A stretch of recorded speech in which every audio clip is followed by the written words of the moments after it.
Hello everyone, welcome to the stream.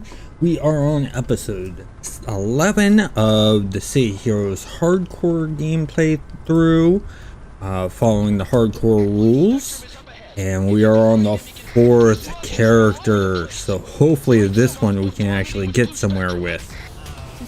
So we're doing really good today. I am, at least. I hope all of you are doing well. I'm just working on getting out of the tutorial. Should not take long at all. Level 2 here. I'm just hoping I never have a stream where the character ends up dying in the tutorial. That'd be terrible. Begin interacting with it. Select train to next level to choose a new power. That. Go. Let's actually turn on our aura too. Helps if I turn that on. There we go. Keep our rest. Put it up where I like it. Those monsters are blocking the teleportation system. Defeat them so you can get out of here. You are now in a zone event. You can work together with other players. I think we're gonna have to do this fight all over again. It's gonna have to reset. Yeah. We got here at the very end of the fight, so I can turn those energy powers to white. I have to go to the costume editor once this is done.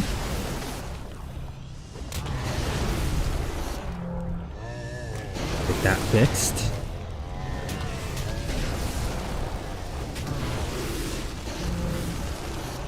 Oh, we'll wait for things to re-pop. Abilities, at least.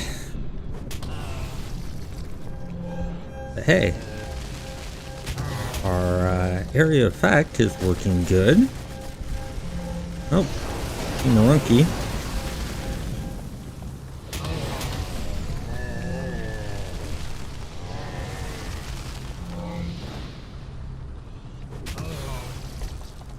Oh, one more to get.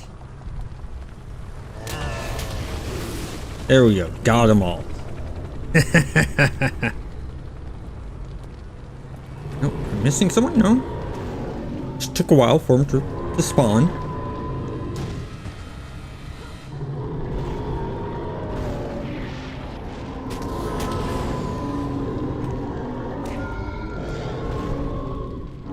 Go.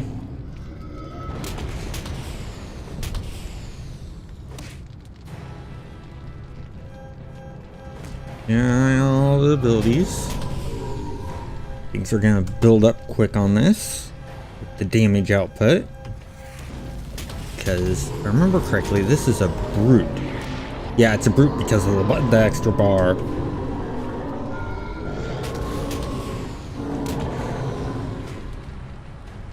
The damage should be pretty high.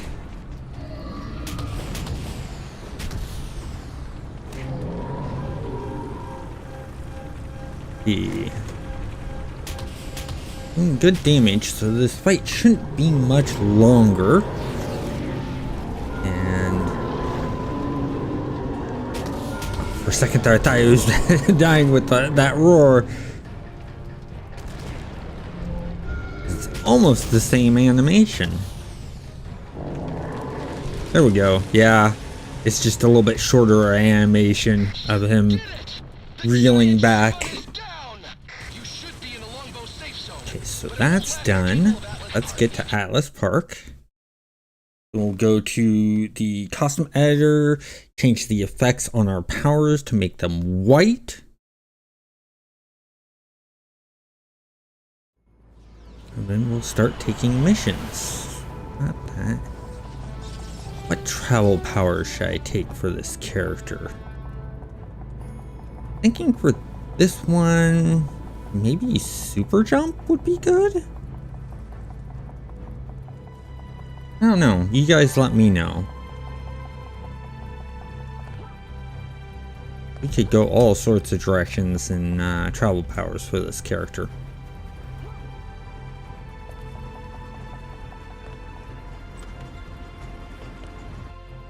Here.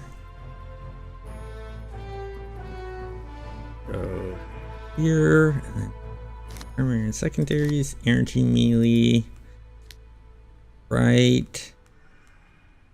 Go here, so we have that. That. Do white is the main. Secondary, we'll do that. Go ahead and click next, next. There we go. That's all set now.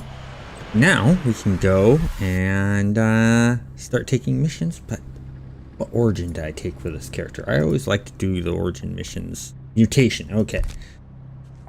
So we're gonna go talk to the guy in the mutant area, take some power missions from him, and talk to the guy in front of City Hall and take the main story missions that came in with going rogue. That way we have 2 missions going.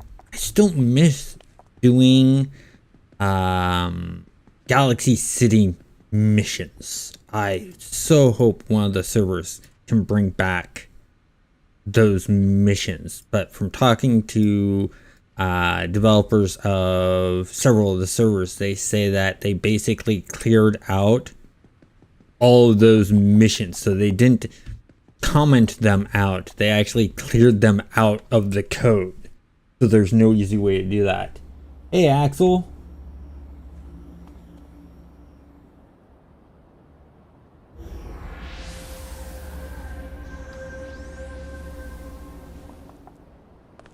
How you doing today, Axel?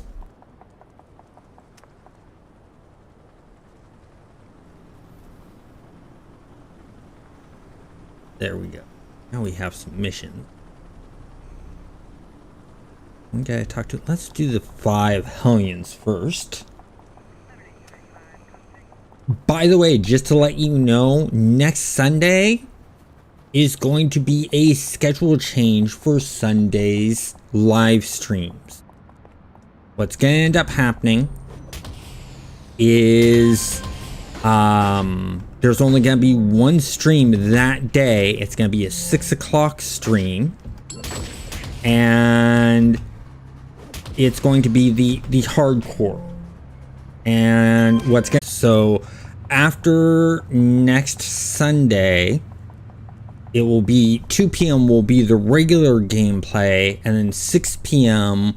will be the hardcore gameplay.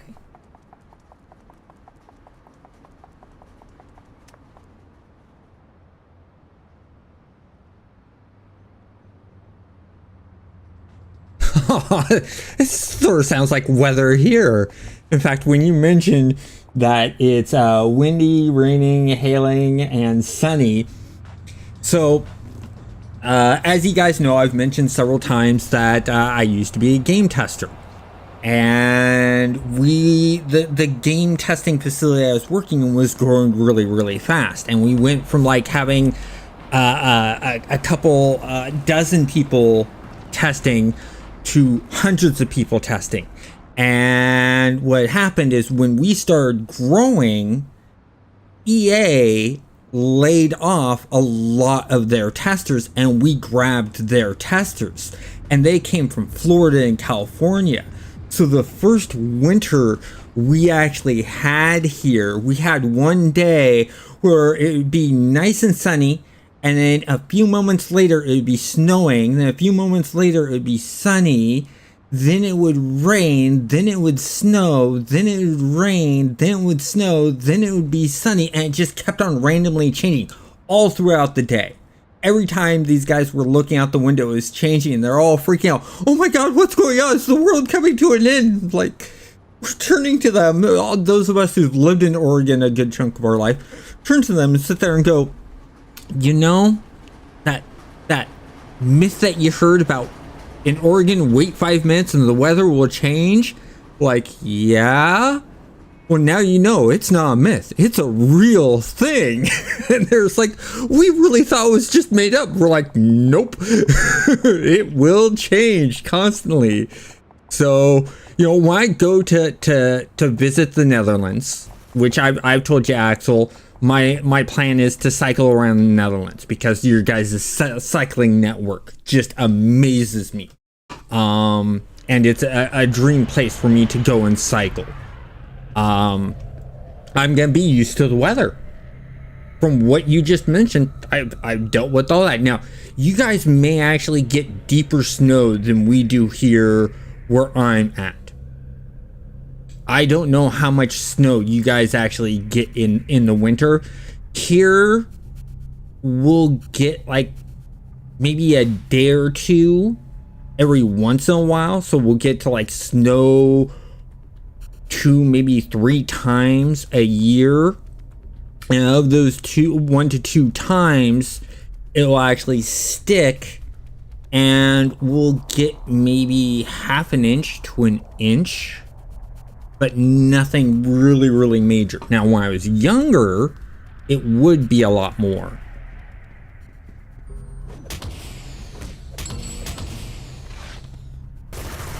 It's just a machine gunner.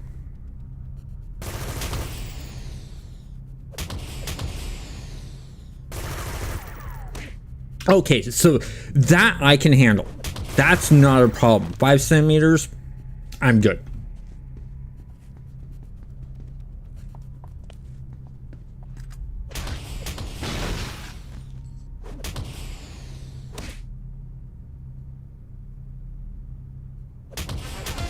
There we go. That one's done.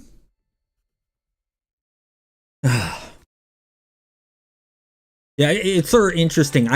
A lot of people are like surprised that I know millimeters, centimeters, meters, and stuff like that being in the US, because we're all used to like inches and feet and things like that. Well, I actually like doing my 3D modeling in the metric system. I prefer to use meters, centimeters, and stuff like that. I have a lot easier time of converting, you know, millimeters into centimeters and centimeters into meters, because the system just naturally goes up. Calculating inches into feet is, I wanted to take that fortune, but I couldn't because of the hardcore. You know, there's 12 inches in a foot, and then there's so many feet in a yard. It's just, the American system is just wacky.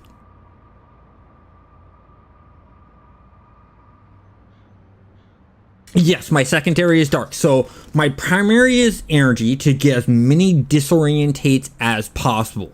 My primary is dark because with the whole entire idea I came up with was sort of make it look like a night sky when I get all of the dark auras going, and then with like the white highlights like you're seeing right here, those will show through, and those are all glowy, so it's gonna look really, really interesting and cool.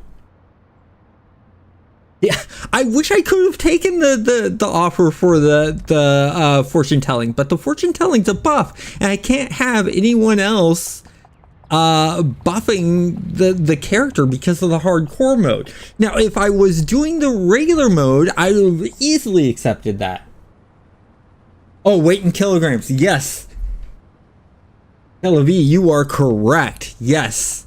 Kilograms and stuff like that. I'm not as good with the measurements of that, but like the distance I have a lot easier time with. And I guess it's just because I haven't used much of the weight system, you know, the standard weight system that the rest of the world uses. I think that's the next thing I should probably start working on. If I'm planning on traveling outside the US, I should probably definitely get used to that and things like that. Hey, Sticky!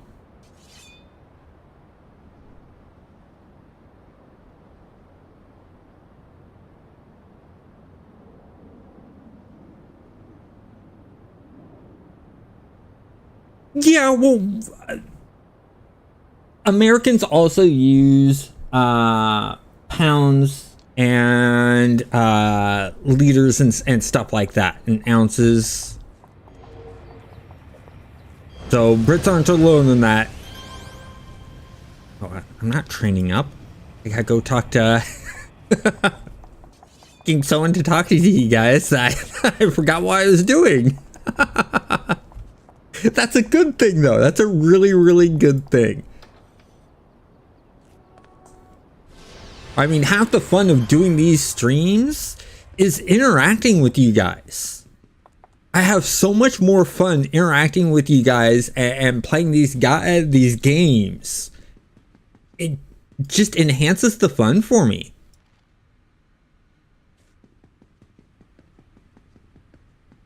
I actually look forward to the stream times. I wish I could do more stream times, but I have other business stuff I'm working on and things like that. Like during my off time where I'm not playing games, I am learning the Unreal Engine's blueprint system and figuring that out for the game that I want to move over from Unity to Unreal.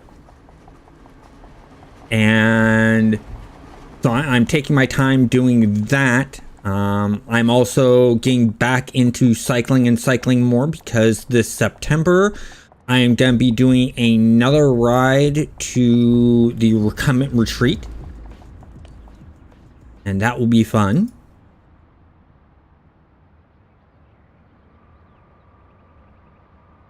Systems like hands come back. I hope that doesn't.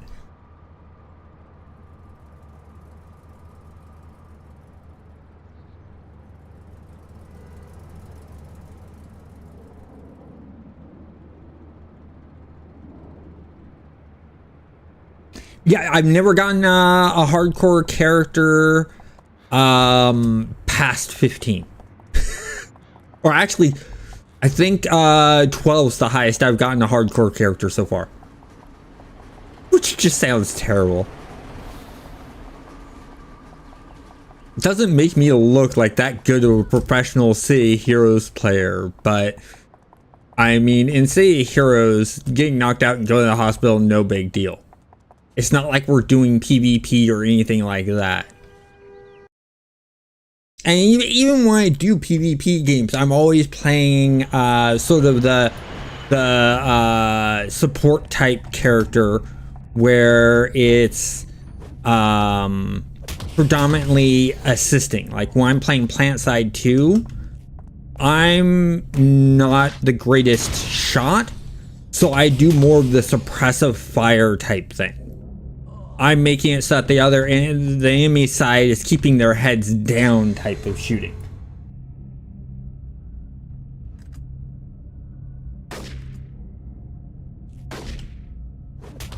Yeah, so with the hardcore mode, I could slightly do that.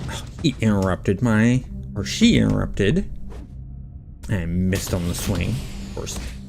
I haven't done any sweeping in a while. Oh, there's level 3.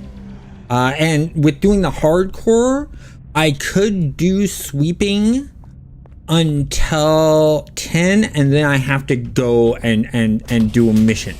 I have to do several missions so I can get Frostfire. But I should do a live stream of just sweeping and fighting outside characters not doing any missions. I know Zavi, that's their favorite way of playing City Heroes, is sweeping.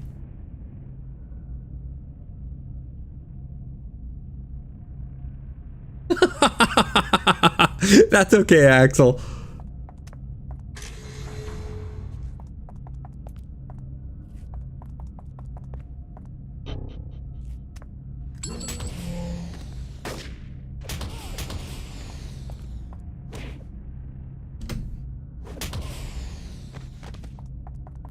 Next, there's one.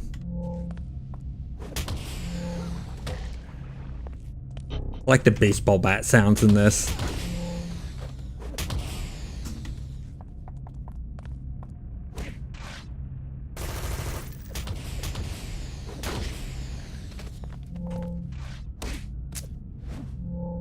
Look at how much damage our dot's doing. It's at 5, and we're not even fully up on our brute power. Looking for the box. I can jump out of here. That'd be nice. There's that. Here. Thing there. What about back here? Not they like to hide in corners. There's one other area I can look. Some people jump over that. Go back over here. Hearing it. Sometimes it's up here, sometimes it's hidden back there. There it is.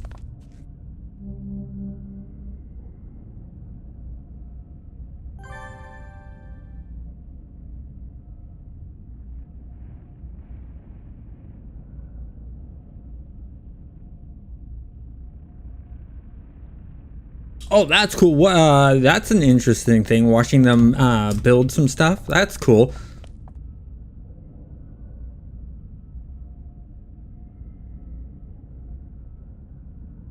So the reason people take tanker more is tankers actually have a higher hit point pool.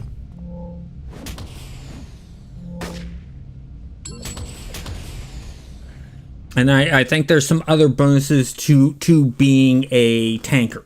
I personally like brutes when I have AoE permanent toggles like Dark has and Fire has, just for the pure simple fact that it, you know, it increases those dots too. Like when I do a secondary fire, I really love doing brutes. I mean, my favorite brute build is spine fire. So, but it's just like, you know, when you have Stalker, why would you take Scrapper? Because Stalker comes with hide. Well, Scrappers, you know, they, you know, get some good benefits too.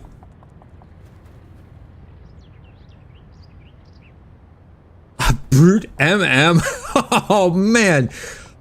Oh, now here's the question. With doing a brute MM combo like you're talking about, would the damage boost go on to pets, or would that just be for your own personal attacks? Because I personally think that if the damage increase went onto your pets also, that would unbalance and make that kind of thing way OP. If you were just to have it on your attacks and not your pet's attacks, I think it might work and you just be a little bit powerful, because you only get 3 attacks from the primary power pool.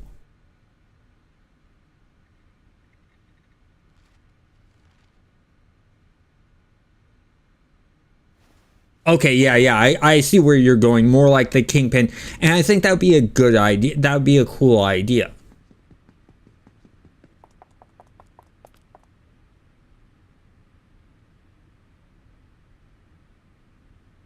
Yeah, you know, and those buffs are really nice. I do like what, say, Hero or Homecoming has done with the buffs.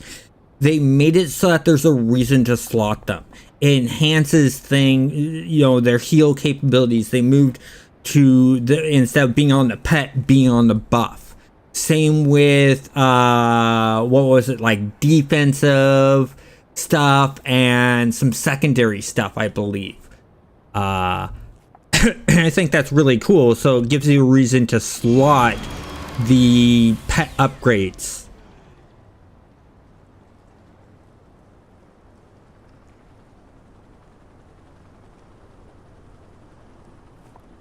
Go talk to... Actually, we're going to do the other one first.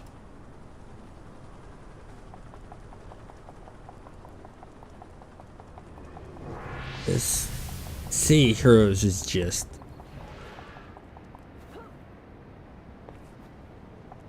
going insane nowadays with all of these articles about how Homecoming got the licensing deal.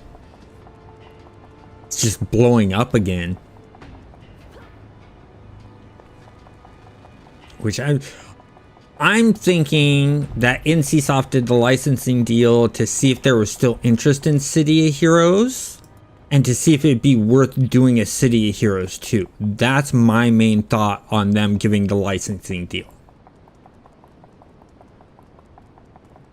Because I'm thinking they're starting to rethink going outside and not just focusing on Asian markets, but focusing on world markets.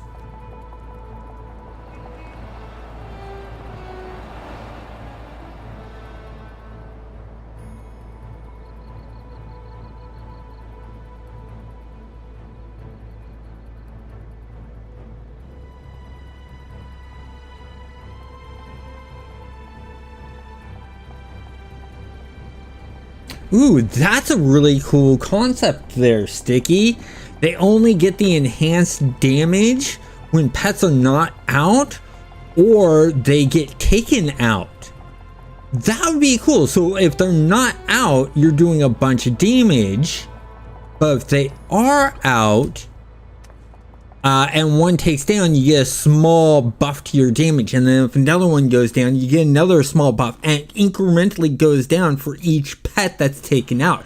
That is, oh, I love that idea. Love that idea. That is great gameplay mechanics thinking. I like how you think, Sticky, on that. Mwah. Perfect.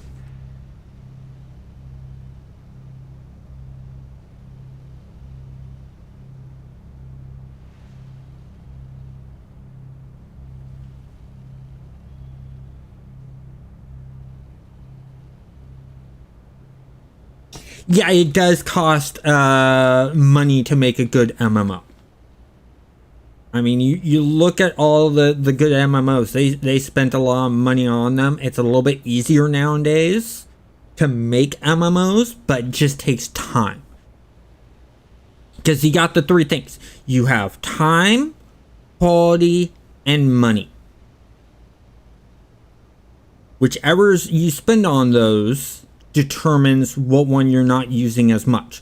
So if you have money and you want quality, you're not going to be spending much, time on it because you're throwing a bunch of money at it. So you're hiring a bunch of people to work on it. Or you can do time and quality and then, you're not spending as much money, but it's going to take longer to do. Or you could do time and spend money on it. You're just not going to end up with good quality.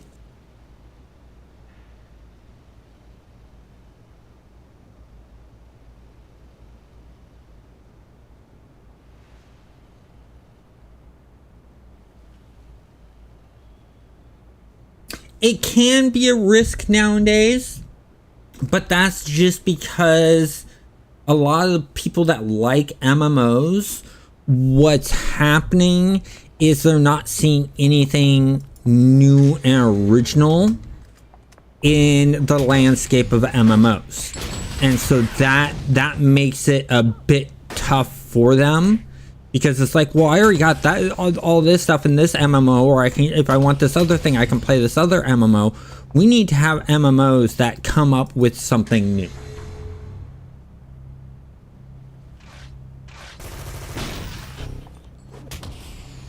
There's the days.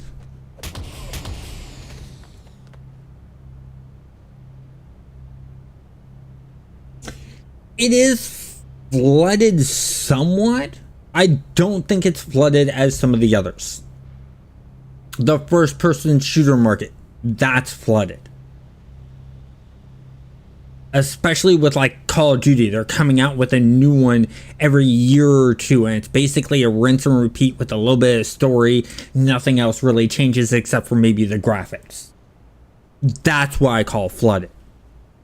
When we get people who innovate, like how many good spacefaring MMOs have you seen out there that are really, really good? They're like out and complete. There haven't really been any. You know, there's still genres that can be hit on. We haven't seen a steampunk MMO. We haven't seen a Wild West MMO. You know, a good spy MMO. Things like that. Yes, superhero and sci-fi MMOs are really needed. I'd love to see more of those. That's why I'm really excited for the Dune Awaken MMO. Yes, Call of Duty is EA.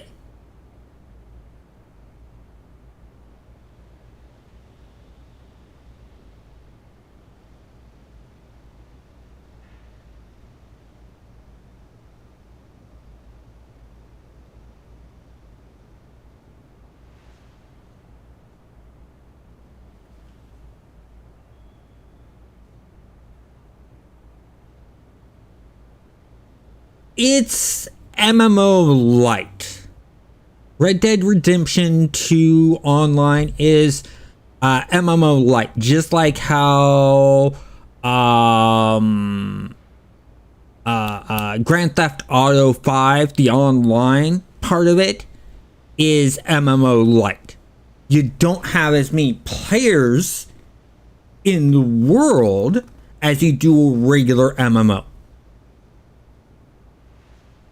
And it's also one big area, so it's not like you're jumping through zones or a really, really expansive map. When you look at something like PlanetSide and the size of those continents, that's an insane size of map. Biopunk would be a cool MMO concept. There's a lot of ideas. I mean, I remember when there was talk of a White Wolf MMO, and I was totally jazzed for that, but then it got scrapped. And it was done by it was being worked on by the guys that did EVE Online. Oh, a Spelljammer's MMO. Yeah. Well, that could happen. We could see that in something like Neverwinter Nights Online or DDO Online. I prefer to see it on DDO Online just because I prefer DDO Online over Neverwinter Nights because of the difficulty to it, the challenge to it, the traps being deadly, when you're going through, there's puzzles to solve in the dungeons and require certain stats to do. Like, in order to access one area, you need intelligence. To access another area, you need strength. So you're not able to complete the entirety of the dungeon unless you have a characters in your group or players in your group that all have corresponding stats to unlock all the areas. And I really like that idea.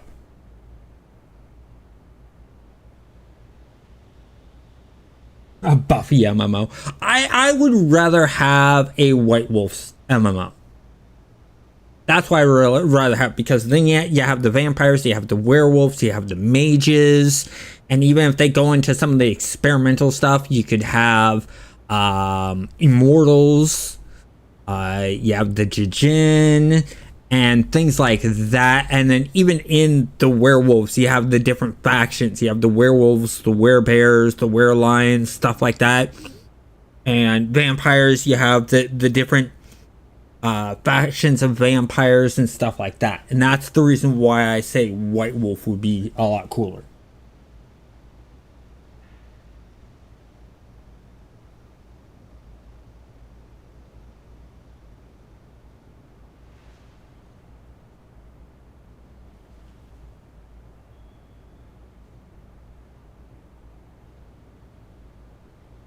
Oh, Buck Rogers themed D&D game. That's cool.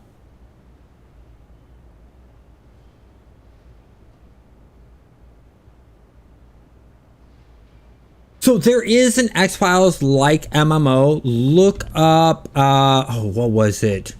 Secret Worlds, done by Funcom. And Funcom is the company that's actually doing Dune Awakening.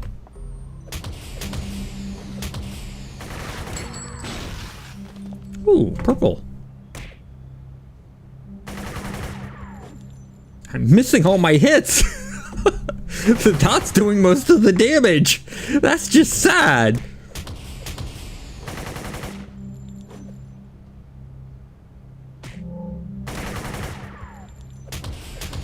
Okay, we need to heal up. I think the next thing we're gonna get is we're gonna get some defenses. I have played Fallout 76. I played it after they added in the NPCs. So I didn't play at the very beginning because I didn't like the news I was hearing. And with Bethesda games, I always wait at least 6 months before I get the game. I will never buy a Bethesda game outright. Because I know I have to wait for them to patch and fix issues.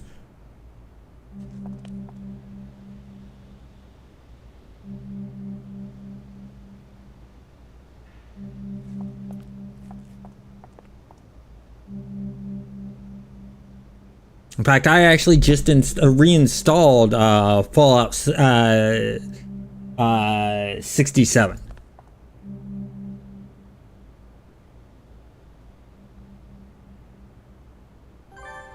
Oh, that'd be an interesting concept, Doctor Who MMO. The problem with licensed MMOs, though, is at any given time, the license holder can pull the license. Look at what happened with Star Wars Galaxies. Star Wars Galaxies was great. And because Star Wars Knights of the Old Republic was coming out, they pulled the license for Star Wars Galaxies. And that sucked because a lot of people liked it. And that's the reason we have Star Wars Galaxies private servers now. Because Star Wars Galaxies was still profitable for SOE at the time, which is now Daybreak Games. But in fact, I'd love to see another MMO at least use the system that Star Wars Galaxies originally started out with before it went the class-based system.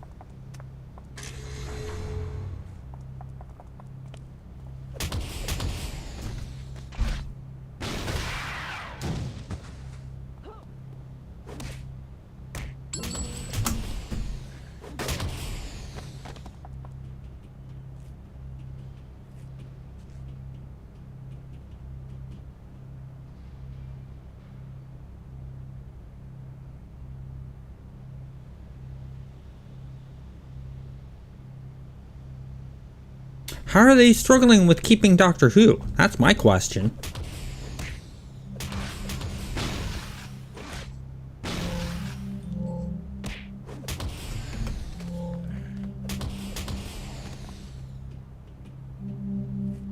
I never knew that the BBC was struggling with keeping Doctor Who.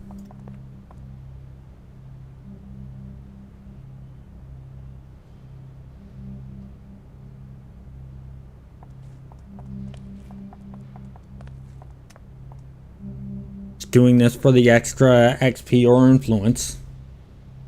I always search the searchables in missions for that extra XP or influence.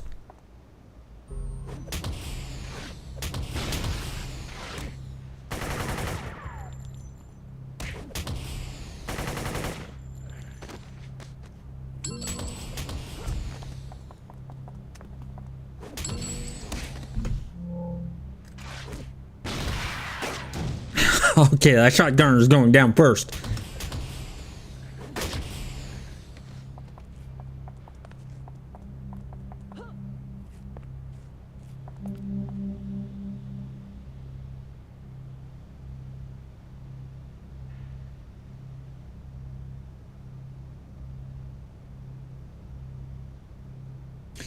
Yeah, Doctor Who has grown pretty massive over its 60 years. I do agree with you. But they've had some good stuff, a lot of good stuff in those 60 years. It could be that they're just having trouble coming up with new ideas.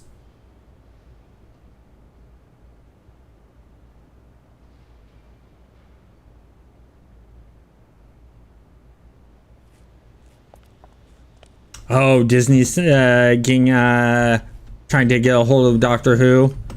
Bummer.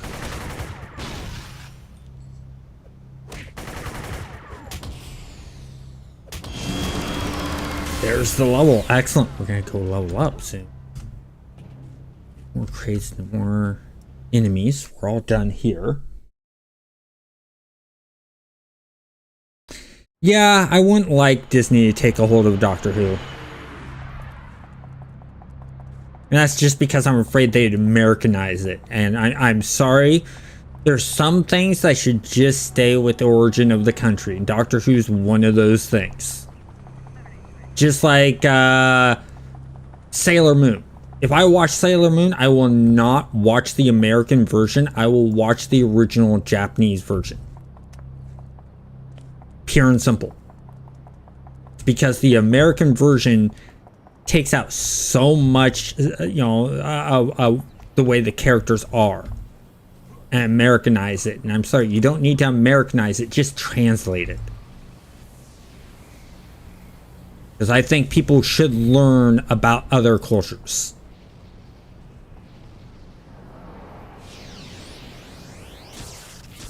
And, things like that.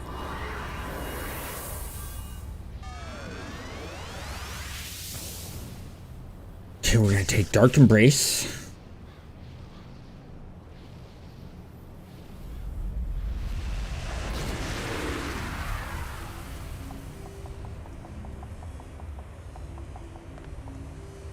Here.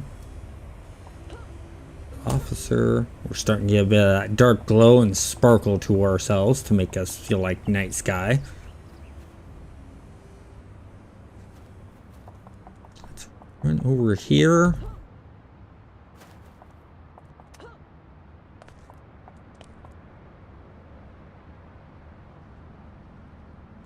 Go. Move is to take out 4 of the Hellion lieutenants around this lake. And then we go in and take on weaker Hellions. Wow, someone's been going through here cleaning them up.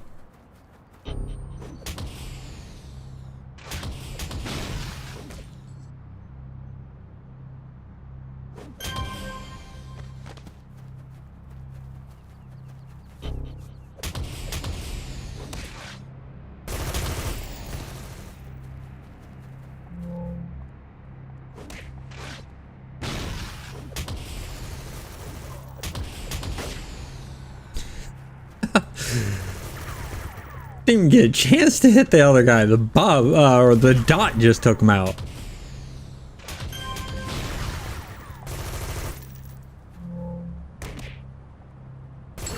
Council tries to jump me from behind. That's their fault. They made that mistake.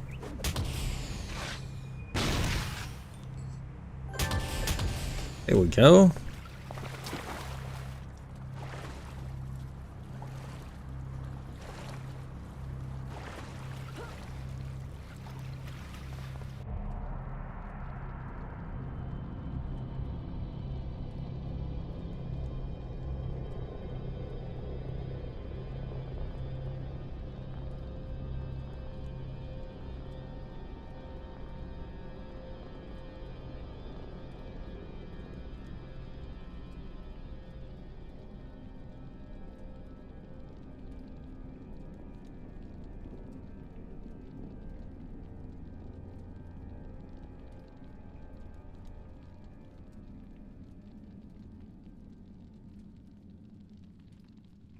Yeah, I could see a reason for doing a test run on something like that. With Doctor Who, you want to be very careful because you have that 60 years of, history of Doctor Who. Doctor Who fan base is really big. And you don't want to piss off that fan base.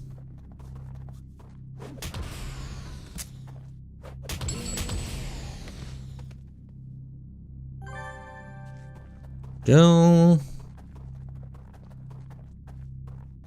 mean, what I really like to see is an actual Warhammer 40,000 MMO. I'd love to see a Warhammer 40,000 MMO. What would make it even better is if they went the way of PlanetSide and did it as a first-person shooter, where they have each faction. So you have a Tau faction, you have an Eldar faction, you have a Space Orcs faction, you have Necron faction, and there'd be NPCs, you know, so like the Zergs could be, or not the Zergs, but the Gene Stealers could be a faction, or Tyranids, you know, can be a faction, and heck, even Orcs could be an NPC faction, along with, what is it, Necrons.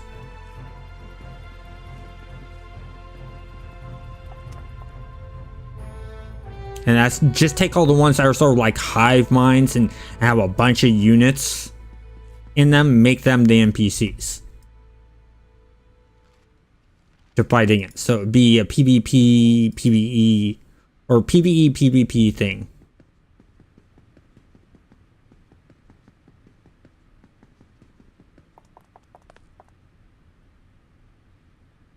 Warhammer 40,000 MMO with permadeath.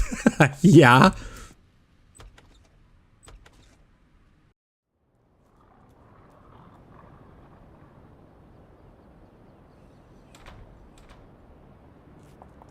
Well, it depends on what faction you're playing would determine what happens to your character if you're caught cheating. That's how I think it should go.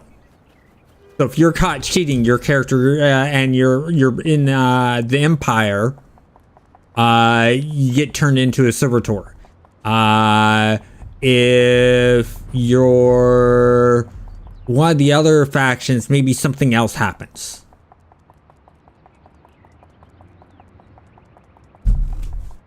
Because the Empire's the only one that does servitors. And I think that if your character dies in Warhammer 40,000, instead of it being permadeath, instead you're turned into a dreadnought. That'd be an interesting way of doing it, because dreadnoughts are just highly injured or almost dead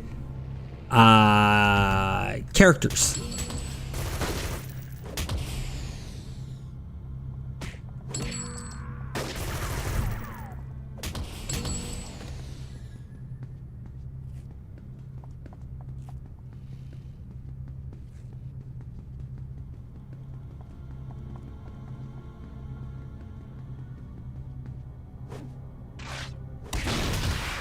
We really need to get some accuracy on our punches. That and on our AoE buff.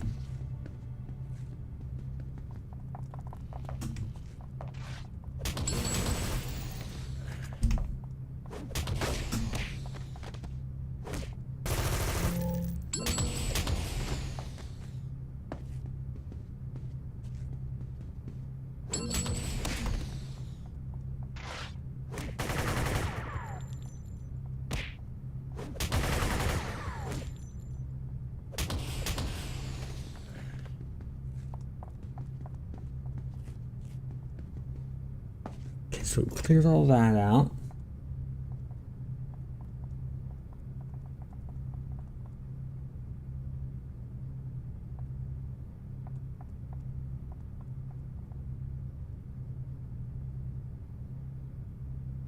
I don't think Chaos should be rewarded for a player cheating.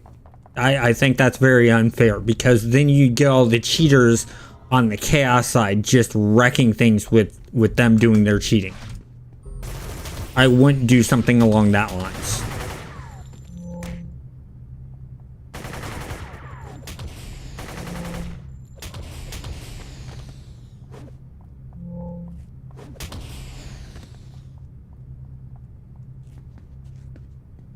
Okay, let's rest up real quick.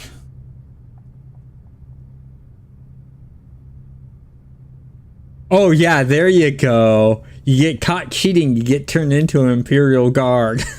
I love that.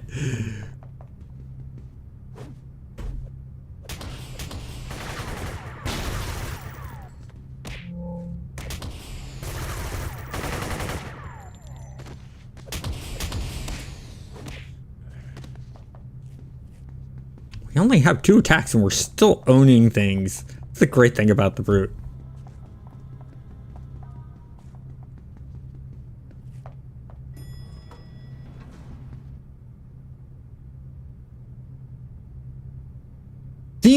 Theme-wise, yes, that's a good idea.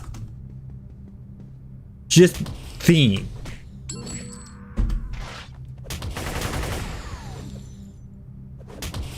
The actual practicality, not so much.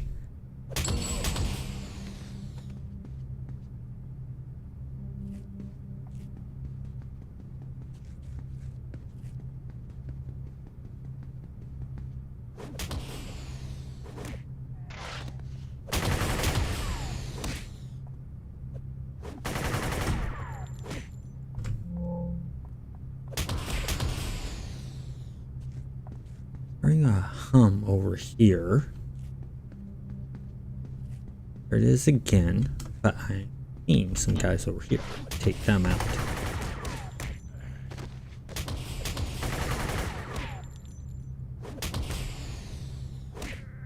There we go.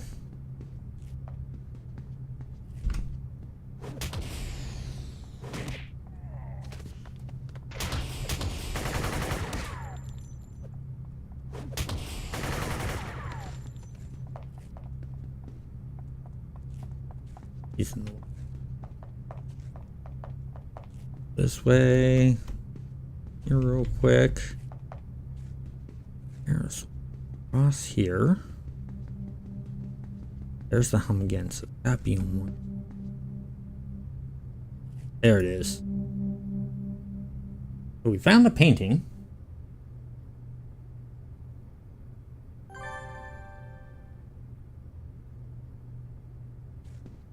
Yeah. Having them be Imperial Guards and all cheaters, all they can be is Imperial Guards. It's just sort of a great way of doing that.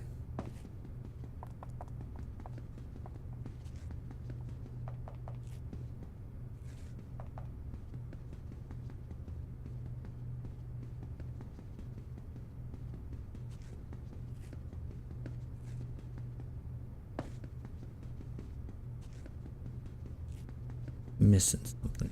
What?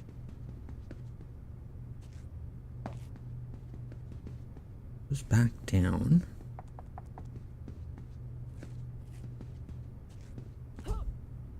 Ah, there we go.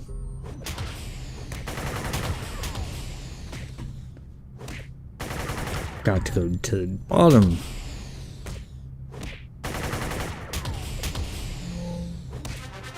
There we go.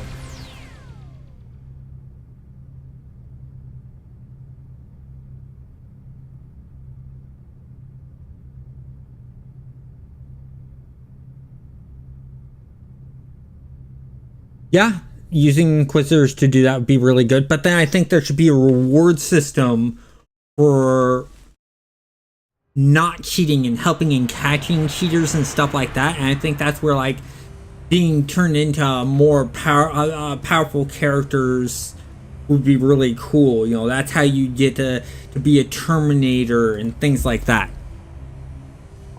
Or get Terminator armor and stuff like that.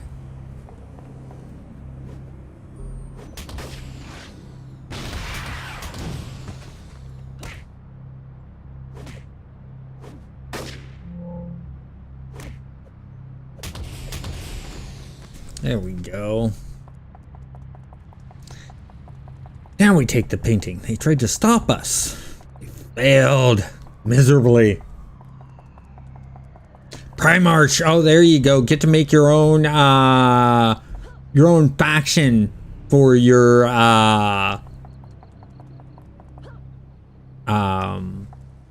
faction. You know, like how there's the Space Wolves,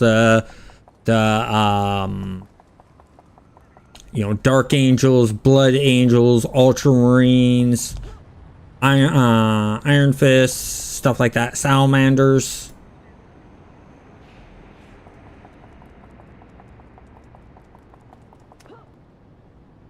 You have the different orc clans, different factions of Eldar, Tau.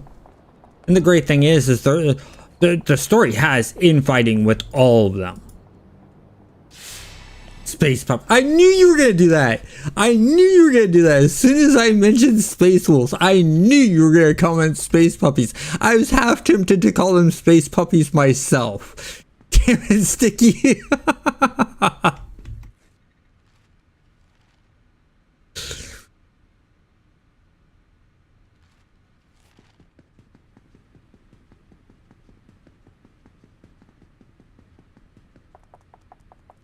Never should have mentioned the Space Wolves. I bet you if I wouldn't have mentioned the Space Wolves and left like Space Marines completely out of it, you probably wouldn't have said anything. But because I mentioned Space Marines and specifically Space Wolves, I knew you were going to say Space Puppies.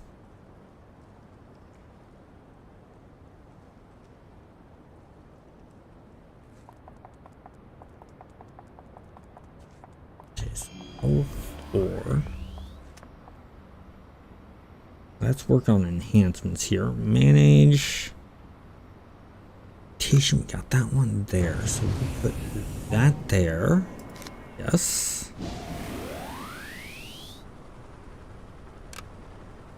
Oh. There. And accuracy here. We can put that here.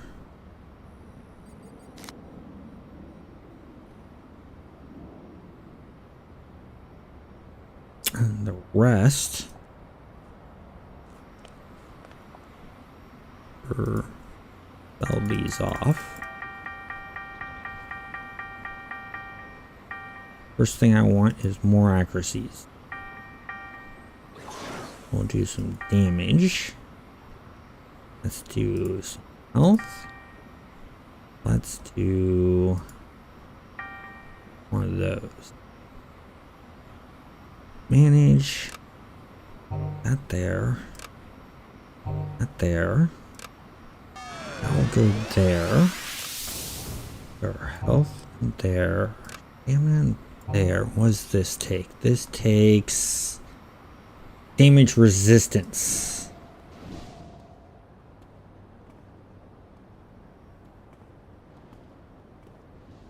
We just have enough for damage resistance. Nice. Perfect. Excellent.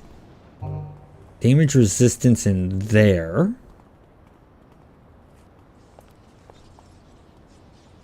Why do I sense someone's going to get copyrighted there? They're going to get slammed hard. Just have a slight feeling.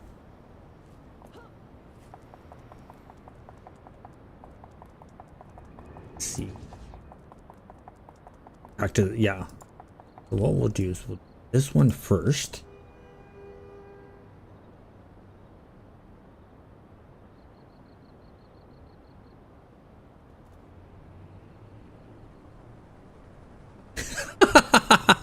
No rage whatsoever. What rage?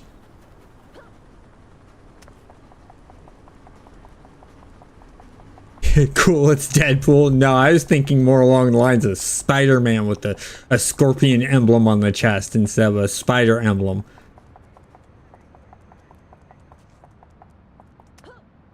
Now, see, if it would have been red and black, then yeah, I would have said Deadpool. But it's also missing like the swords and the pistols.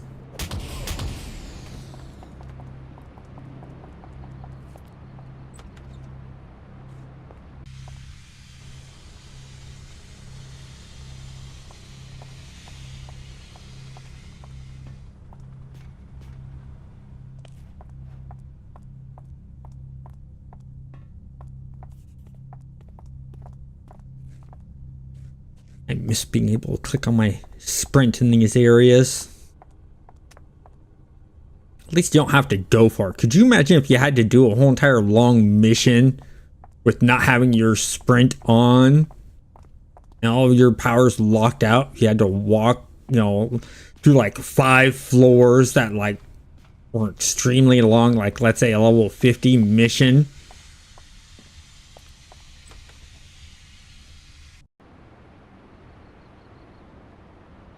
Spider-Man pointing has Spider-Man meme. Yeah, pretty much.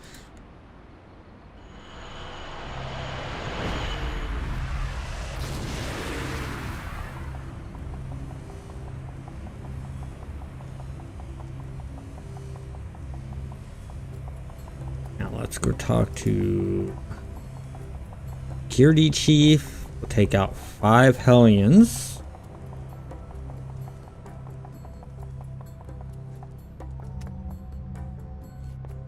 Gotta get a little bit closer. Well, that's right over here.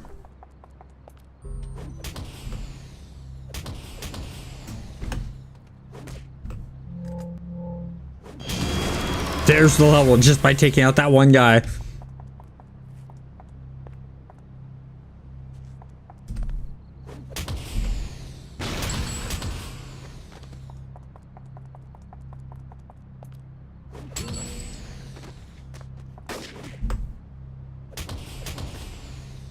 There we go. Contacts him. He will give us nothing because we've out-leveled him. Leave. Let's go do this mission.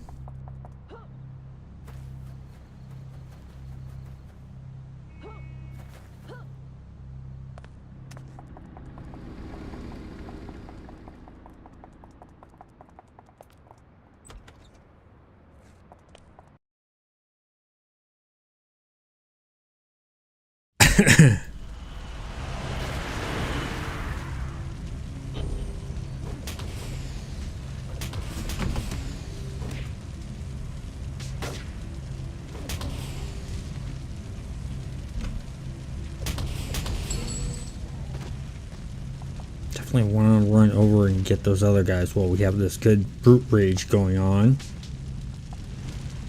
That's the only thing that's raging is this brute.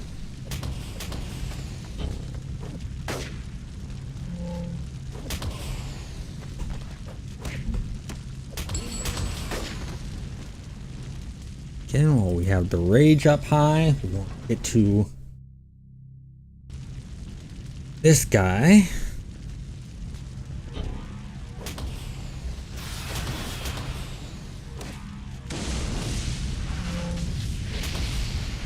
Barely took any damage there.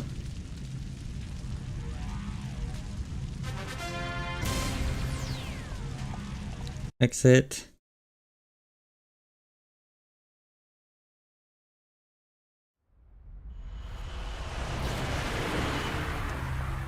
Missions. Not missions. All.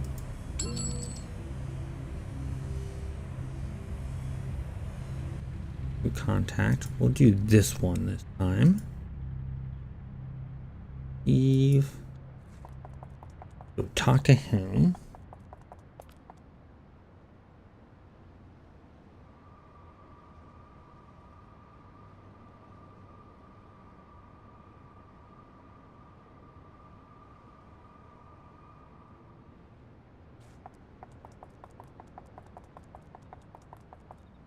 Talk to him.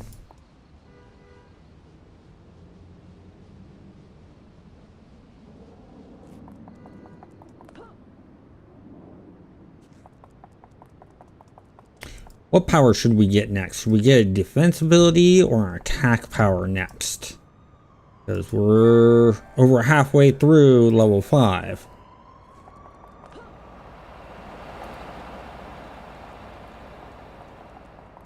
And we can't get a travel power till 14.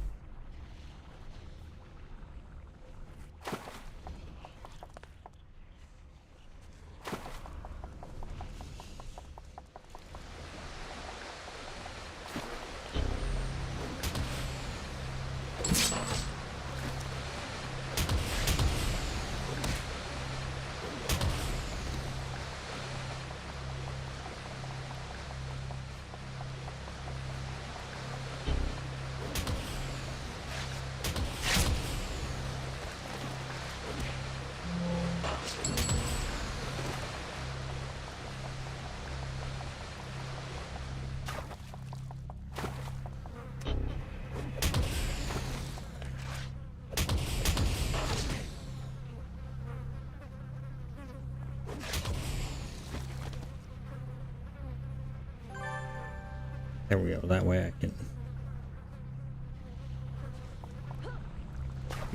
How many we have left? 2 more left. 2 right there. There we go. Right near the exit.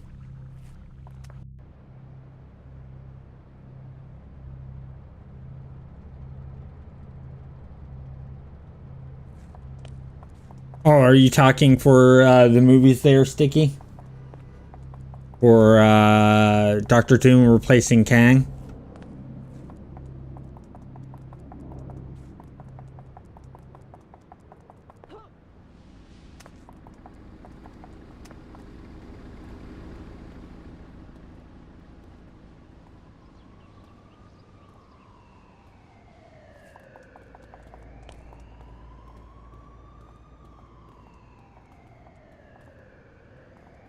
Be nice to have finally a decent Doom.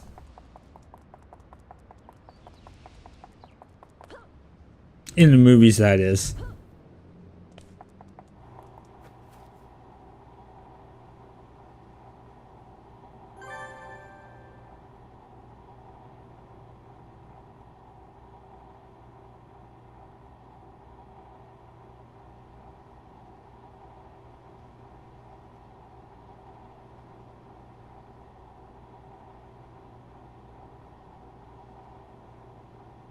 Yeah, a bit of a mess after the whole entire end game. It's been more of a hit and miss.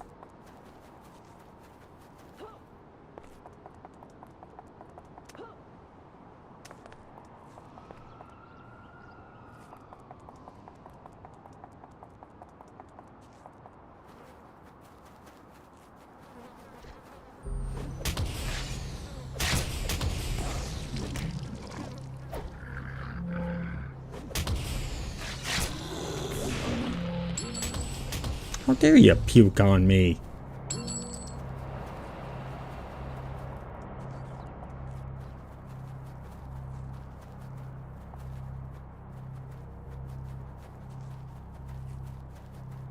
That's Hellions. Don't want Hellions.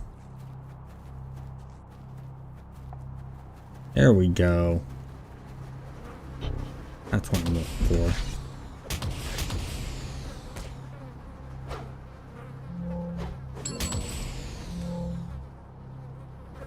I think we need to get another attack.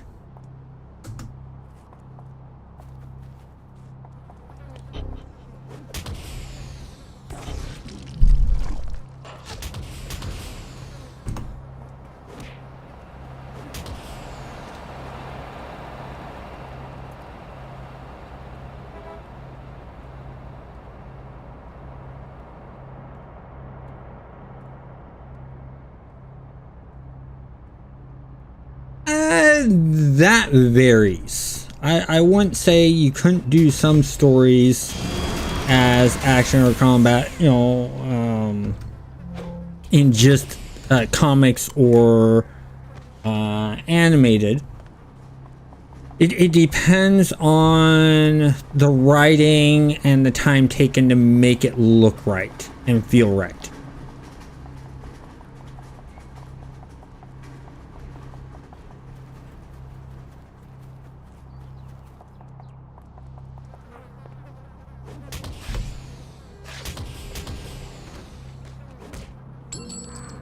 There we go. Can I just call him? I can.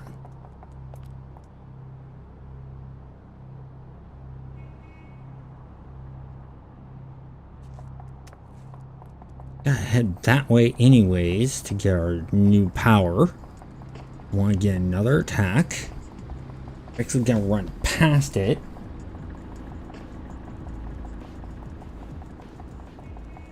And go get our levels. Get some points in. What is it? Oh, our buffs. I want to put a slot in each of our buffs. because I want to add some accuracy to our dot, and I want to add some endurance reduction to our other buff, that our defense buff.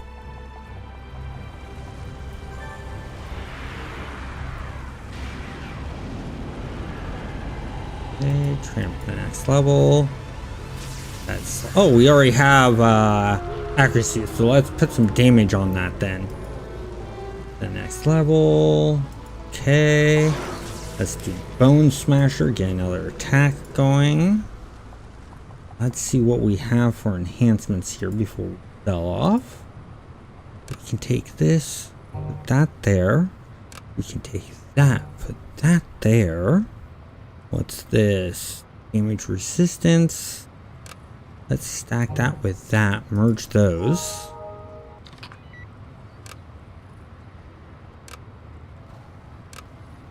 Organize that. Anything over here? Nope. Okay, we're all good. Let's go. Missions. We're gonna finish off this story set first.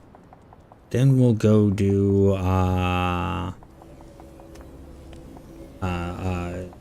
twin shot stuff. Smashing choice. Bad pun. Bad. That's my job. Stealing my job, Sticky.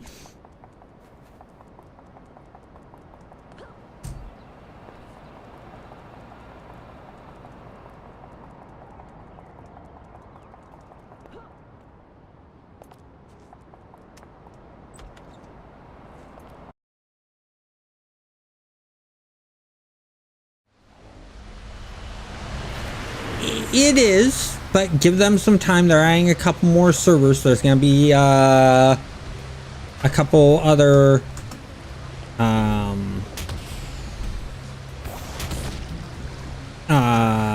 servers coming on to here for Homecoming that will show up in the Homecoming launcher. I think that will help out a bit.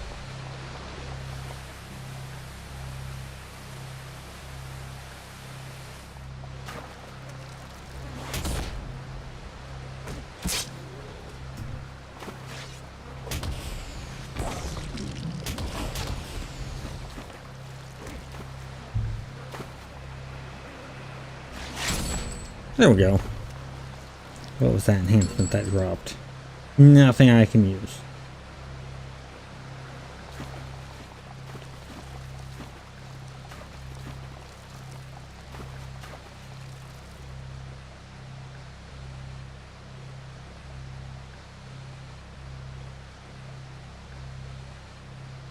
Yes, more players makes more crowded. Problem is that Homecoming's the only official, and everyone wants to play on the official licensed server, so they're all ignoring the other servers.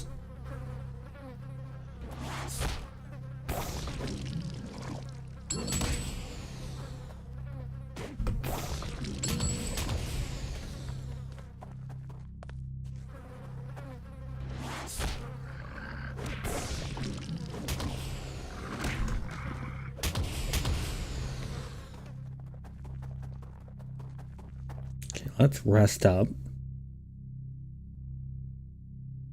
Convert those into heal. This CAD is a brute that I'm playing. It is an energy dark brute that I'm playing.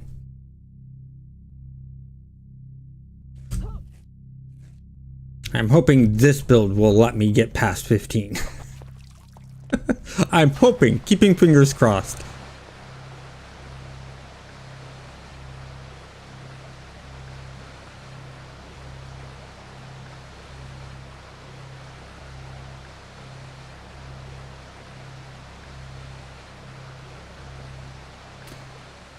That is everyone's fear, Sticky. I believe everyone has that fear. There it is.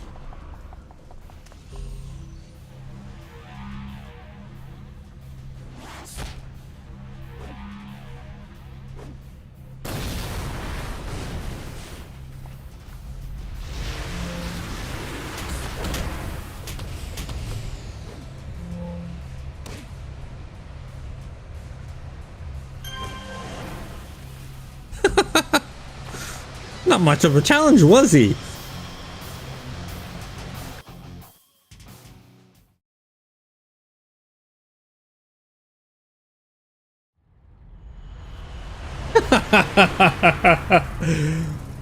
That makes me wonder, Sticky. That makes me wonder. All contact. That's King's Row. Probably not going to be using that contact. Reduce. Yes. Okay, let's go talk to him, and we're going to take out a bunch of Arachnos. There we go. Now take on some Arachnos. Shouldn't be too hard. I mean, heck, we're almost all the way through 7. This is gonna take some time.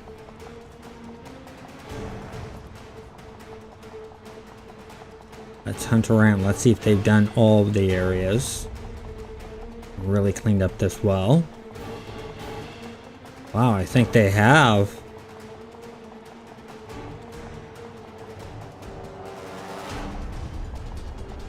They've really cleaned this up well. Normally people don't go through that back alleyway.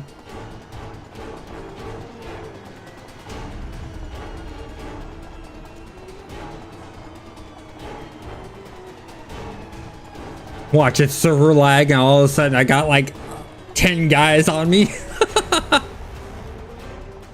That'd be funny as hell. There's some guys. Here we go. It's action time.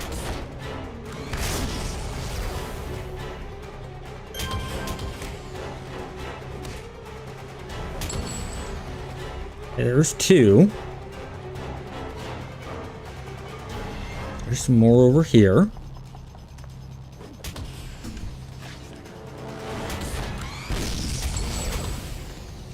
Oh, what about back here? Yeah.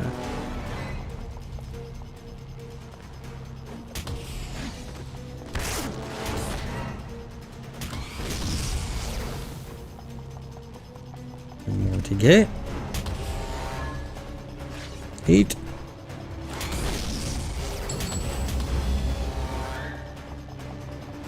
Only 7 more.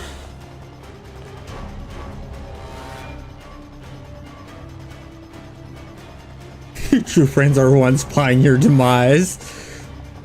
Can't really argue with that.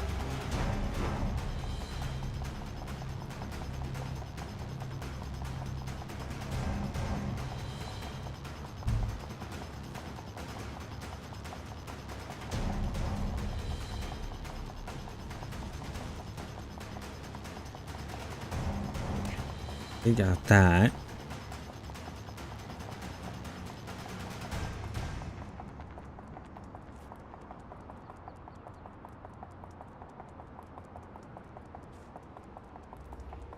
Respawn quickly, so maybe these guys back here respawn quickly?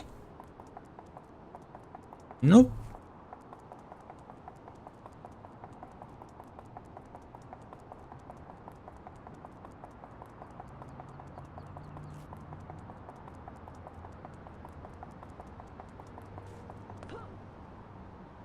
Have to wait for a repop. I hear some.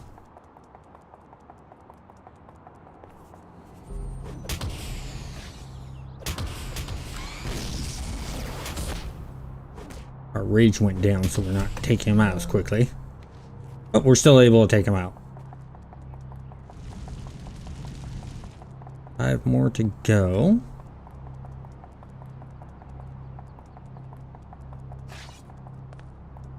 It repopped right on top of us.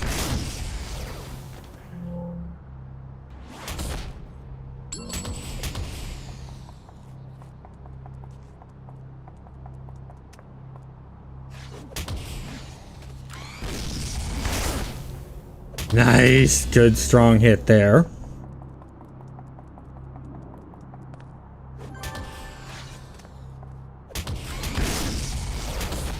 There we go, got it done.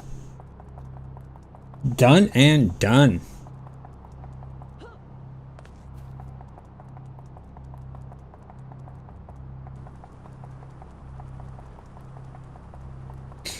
Now, let's get the one where we can take out the captains.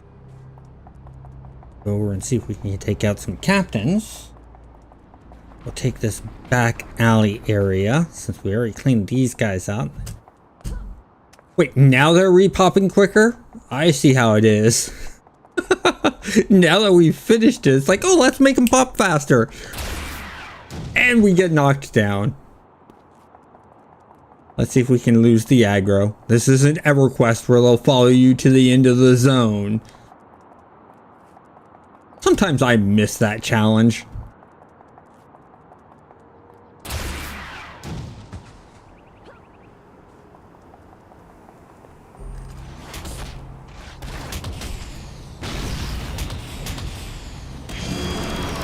There's the level.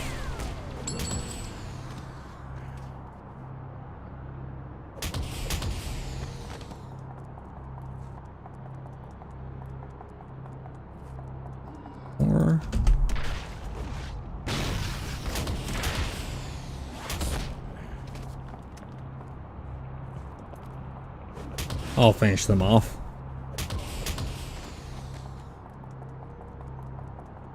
Okay, 3 more to get. In there. In there. He's got them, so I'll let him have those.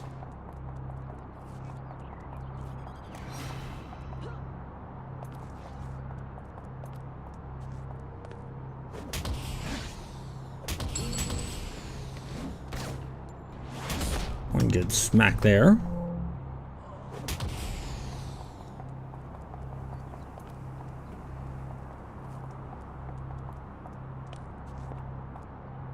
Wait right here. Only need 2 more. We just have to wait because they've reduced the spawn amount. There we go.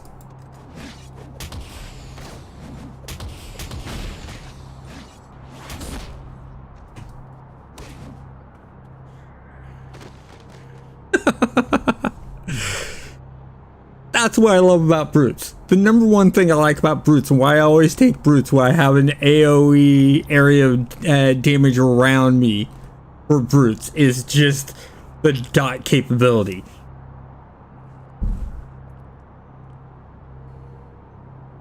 Brutes are the highest dot capability put out there that have survivability. I mean, yes, you could do a blast with some dot capabilities, but they don't have as many AoEs.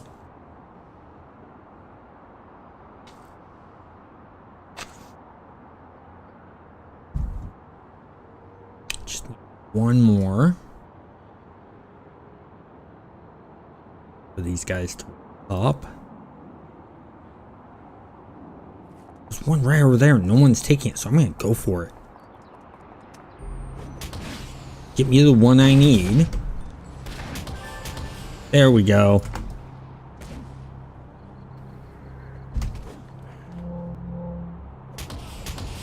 Okay, got that. Now we do the boxes.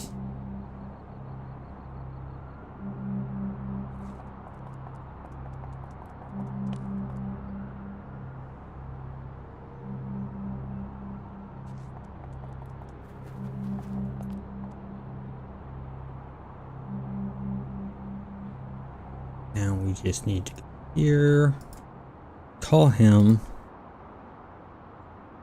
Now we gotta take out some towers.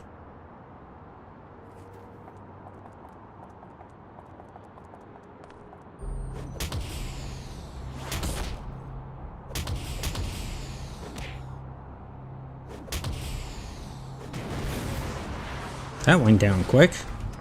Let's go to the roof. There'll be more up there. Oh wait, no, there's one right there. Never mind.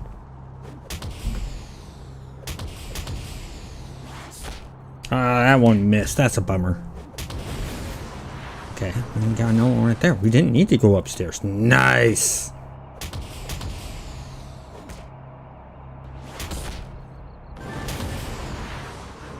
Okay, we got that done. Let's converse with him again. We'll get the inside mission. And then we move on to the Hallows so that we can start working on getting up to Frostfire. And with this brute, I think we'll be able to quickly take out Frostfire.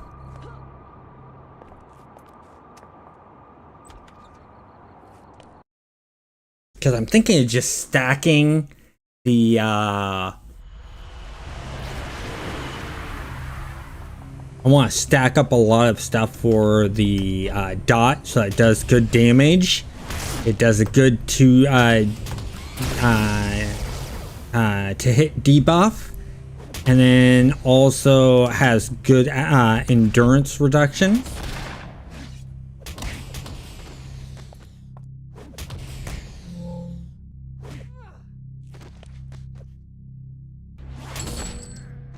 That one.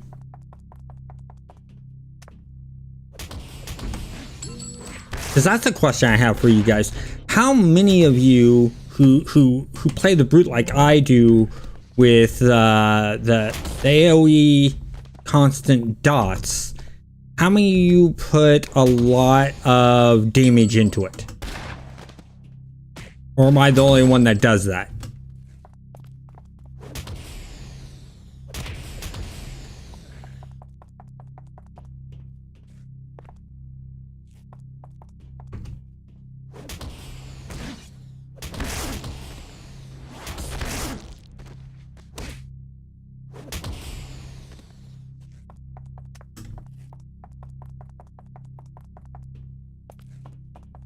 Now we go upstairs.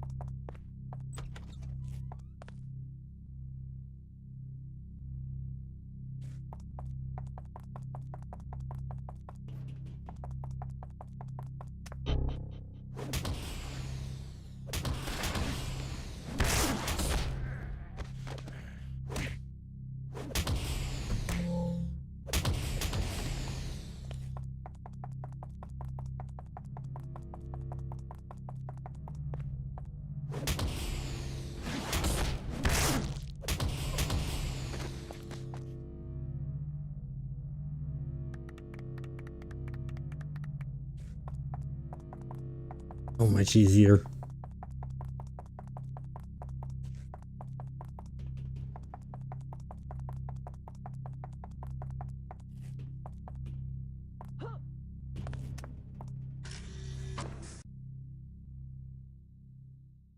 Another thing I'm thinking of doing is, because Frostfire likes to do a lot of holds, making sure that we have some kind of defense against holds.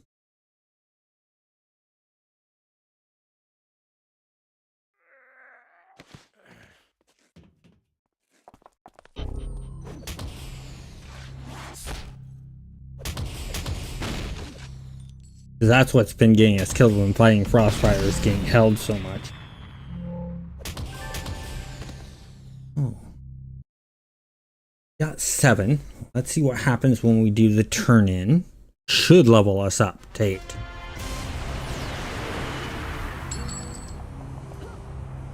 The word is should.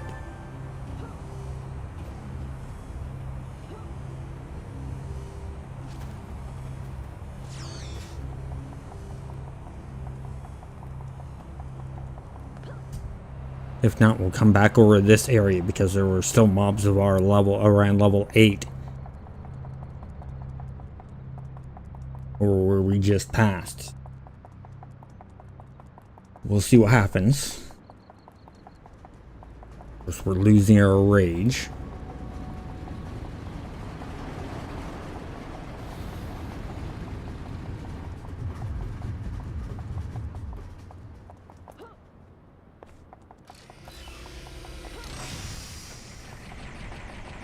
There's a robot mastermind somewhere nearby.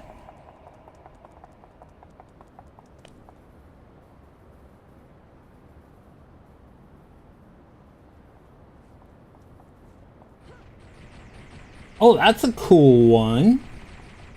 I like that. Seismic blast and plant manipulation. Is the seismic blast, is that being done on Homecoming, or are you doing this on another server? Oh, I'm doing the wrong thing.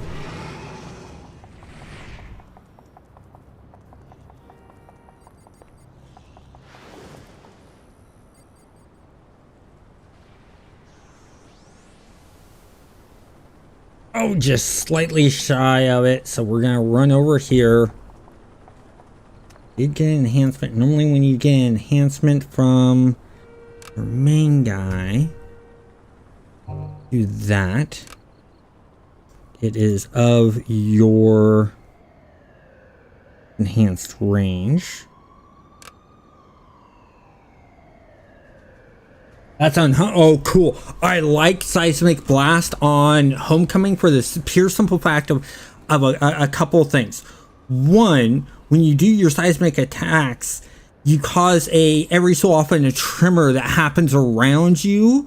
So when the enemy gets near you, they're constantly getting knocked up, which is really, really cool. I like that effect.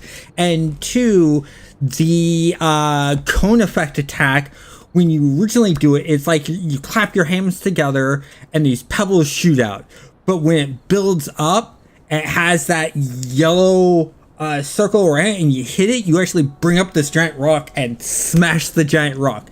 That's cool. I love the alternate of that.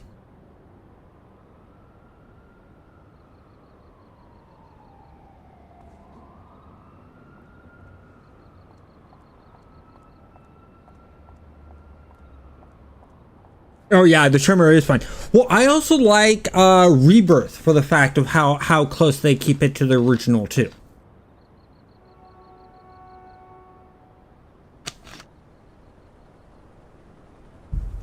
I mean, I like all the servers for different reasons.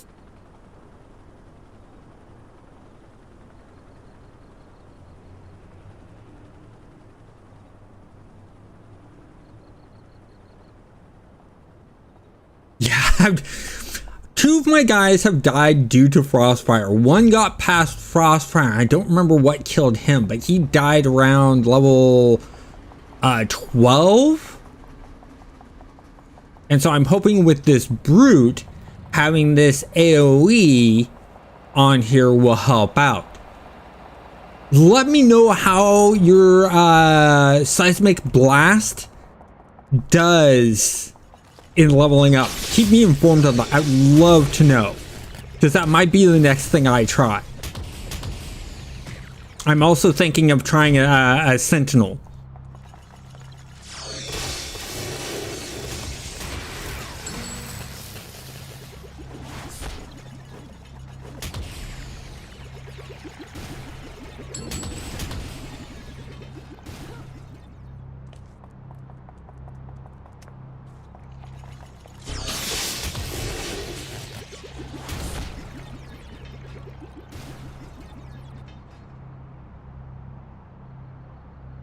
Yeah, that same thing happened to me on my two that died to Frostfire. And that's the reason why I decided to go with a Brute, is because of the design I'm going is I went Energy Blast for the disorientates. I'm hoping I can disorientate him enough and get enough to hit debuffs on him that he can't hit me. And that will really help out. Plus having the resistance to holds, I'm hoping to have too, to negate the holds. That's the thought on the Brute build I have.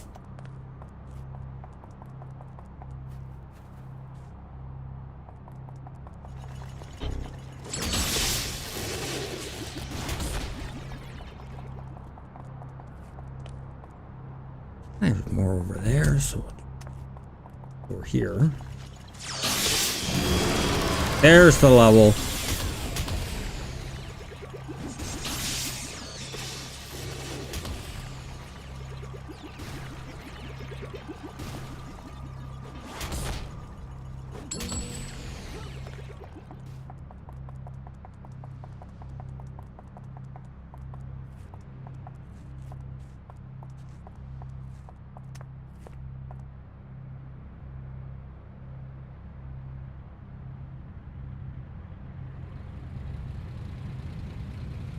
Yeah, I love the Sentinel. Sentinel is just amazing. I have so many Sentinel builds that I've done. It's a nice ranged somewhat tanky character.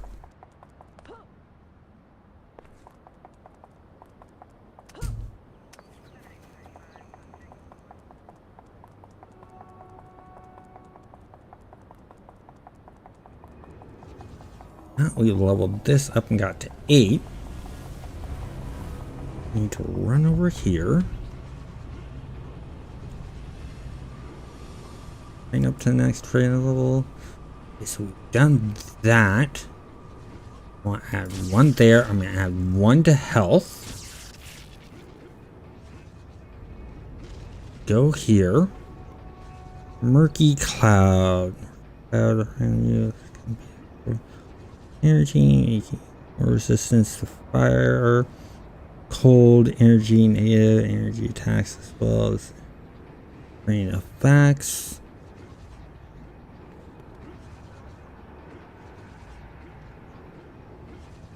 Ooh, obsidian shield. That's what we need to get 10. So we'll get to 10 and get obsidian shield, and that will help us out with that.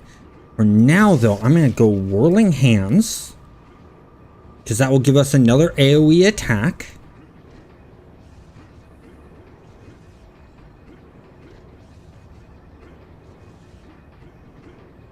Do her mission real quick.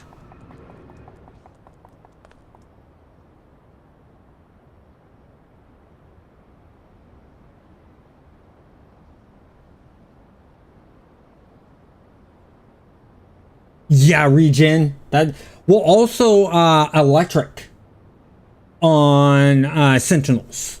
Going electric on Sentinels, you get the power sink, and that draws the endurance from the enemies around you, which is also really good. I had that on my when City Heroes was live.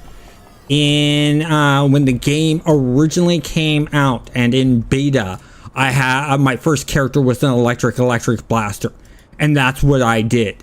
And so, because if you did power sink with power drain, you would drain all of the enemies around you of their endurance, and they would just stand there like idiots doing nothing, staring at you. And because all of your other electrical attacks drained endurance, they weren't able to regain their endurance. And so you could just keep that going, and by the time they were regaining endurance to be able to attack, your power sink and your power drain had recharged. Amazingly fun.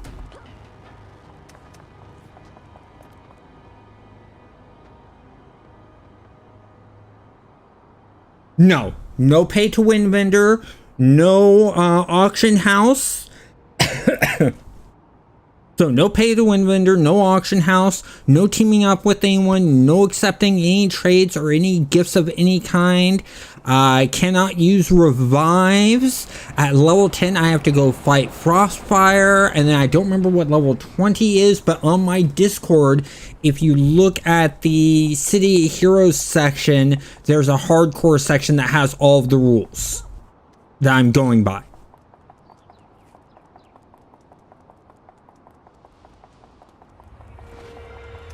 It's mainly going off of No Nate's channel also, and what him and his followers came up with, just because I thought it was a good idea. I liked it. It worked perfectly. And I also talked to him and said, hey, is it okay if I stream and do content for this hardcore channel? And he literally told me on his live stream, yeah, go right ahead and do it. So, and the first couple of times I did it, I actually credited him and tagged him in the description so that people could go follow his channel.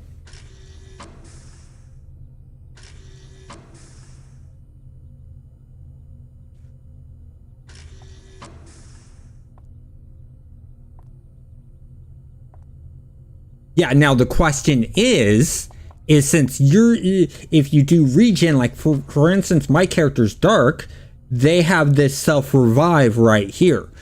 Nodate still hasn't figured this out, and I haven't made a decision on that. Is it okay to use that power to self-res in the hardcore challenge? I haven't decided. I'm not going to decide. I'm going to let you guys decide. And I'll also put a poll up in the thing. Thank you for the subscription, Jepson.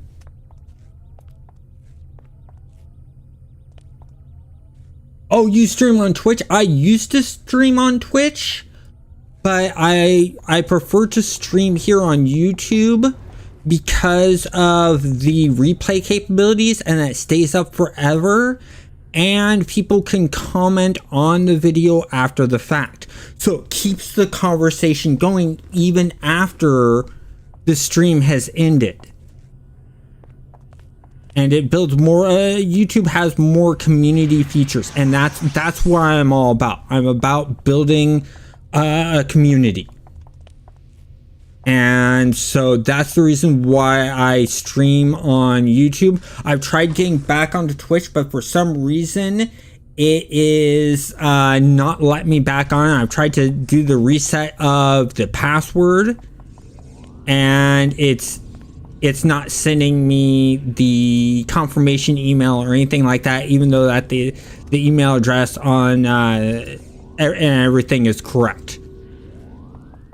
So I basically just abandoned Twitch.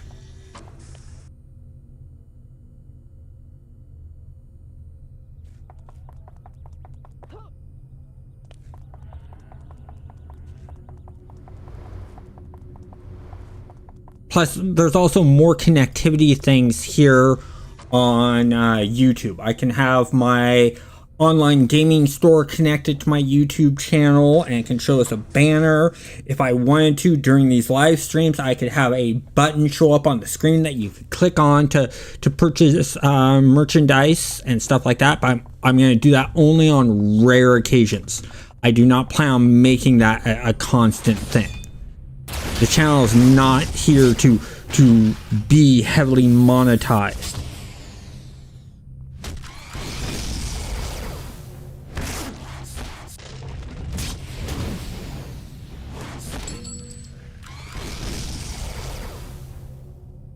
I mean, heck, I am getting a check from YouTube in next week. And you know what that money is going towards? It's going towards the channel. I'm getting a Stream Deck. And the Stream Deck's gonna allow me to quickly switch between scenes and do other things like that, which will make the transitions a lot smoother and a lot easier, which will be nice.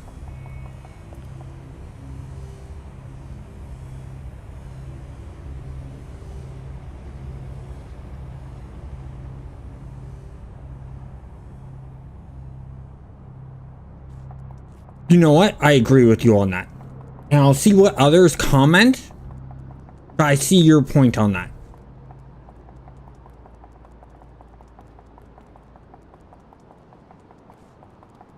It does add to the difficulty. Because if you're a good enough player, you can survive that reset timer that Revive has. And especially if you know how to use the revives right, like, you know, the dark one, you have to have enemies around. Well, just get in big fights, you lose, you hit that button, it's basically a reset, and you're drained, and in fact it puts you ahead. So no, I don't need to do that. I want to go here. You want hollows. And go to the hollows and start working on getting towards Frostfire.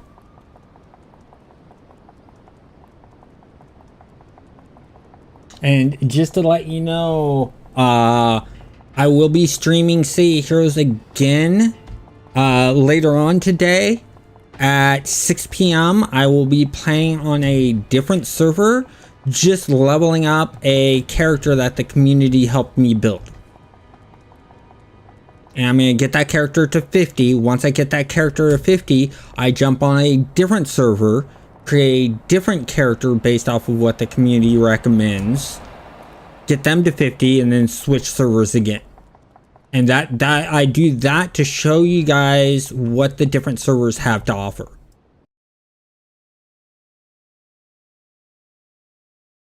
Okay, let's come over here. No, talking to the wrong guy. I need to talk to this police officer here. Now available missions. Leave. Normally outcast over here. That's a troll.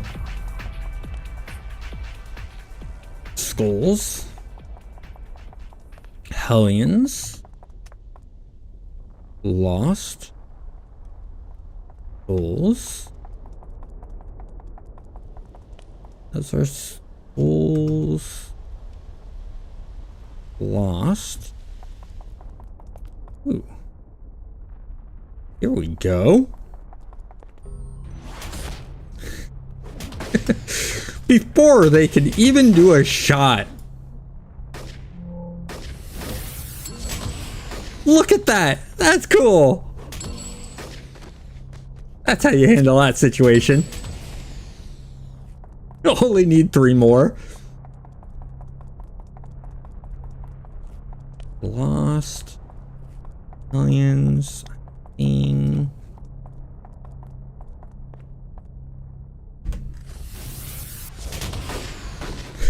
There we go. Oh. No, you don't. I'm not getting sledgehammered again. That's how I died the first time. Or second time, I think it was. But hey, I got to join No Nate in failing the challenge with being sledgehammered. So it's sort of a badge of honor for the hardcore challenge.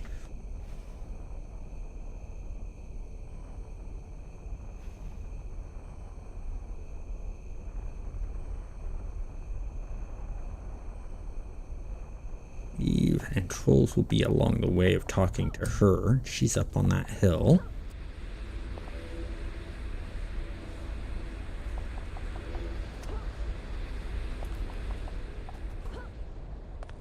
No trolls, those are lost. Skulls. Trolls.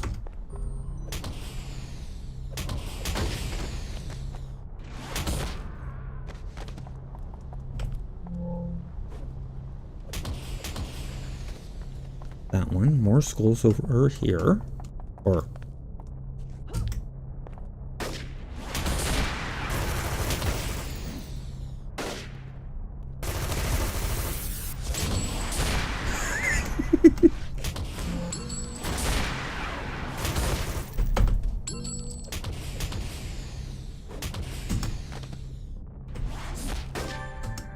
There we go. That works.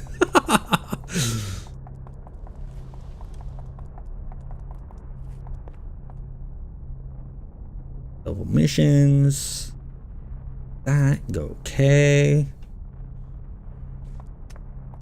We're gonna do this mission real quick, and then we're gonna switch back to the other guy, because the other guy will give us flex, which will get us the Frostfire one. And we want to get to Frostfire before hitting 10. Or when we hit 10.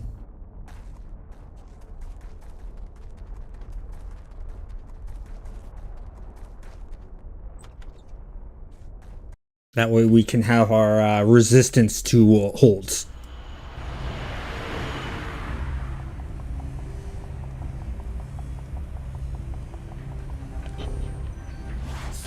Oh, I missed!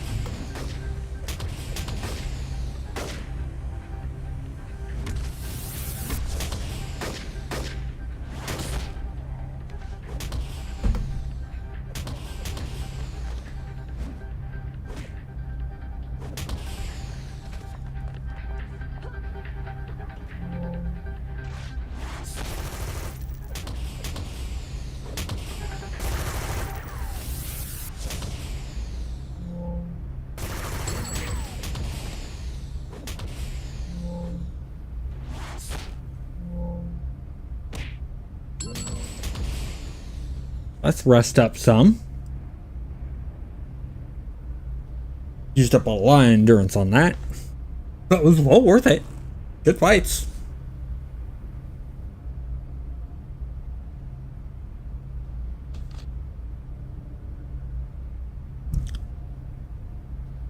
Okay, we're all rested up. Still got a good chunk of rage going. No bad guys there, so here.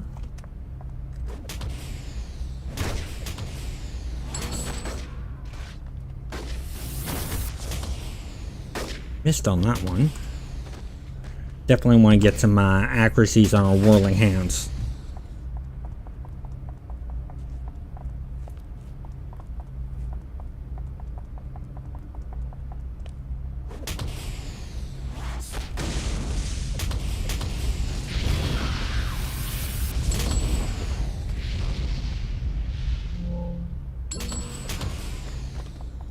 Mission done, but is there anyone left? One guy left. Let's take him out. Don't want to make him feel left out. There we go. Oh, no, there's more guys left.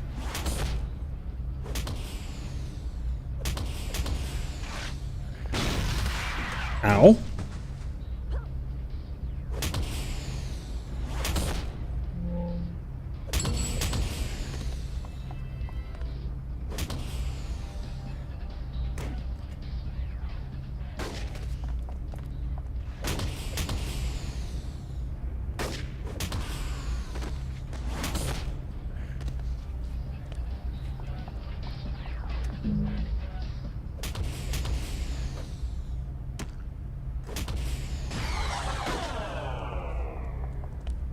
Okay, we cleared that out, but let's get our endurance back up for when we pop back out. We don't want to get jumped and then died because we don't have any endurance. That would suck. Especially if it was greens. If we just didn't have enough endurance and the greens like held us, it stuck us and stuff like that, couldn't do anything. How embarrassing would that be if you died by a green or a gray? Would you admit to it is the question. I honestly am willing to, I'd be willing to admit to it. I'd be willing to go, okay, that sucked.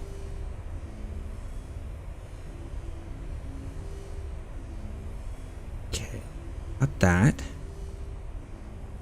Let's bring out, okay, it was just that went down. There was only one, so it wasn't our major buff. It was just our damage over time one that went down.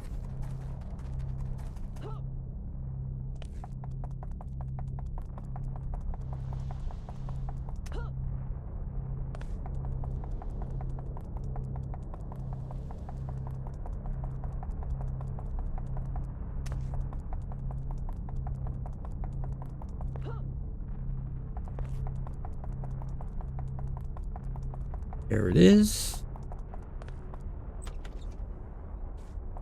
Okay, let's get this mission done.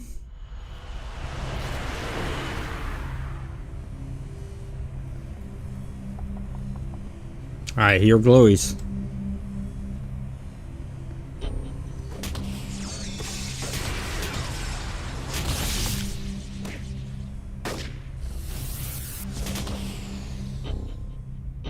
Oh, just not in range. This is why I like energy. They were both stunned and couldn't do anything. That's what's gonna make the advantage. The disorientate.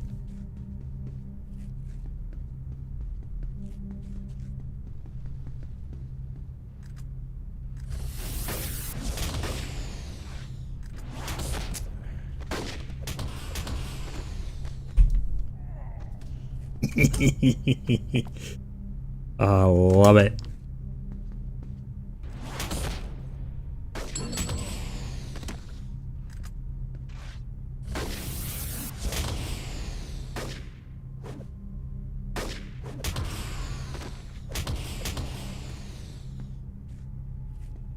And over here.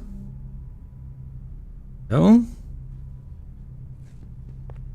next up we need to go over here, go back up, then we're gonna up again here, right as usual. Hold off on opening that. Group there. Guess what we're gonna do? Rolling hands.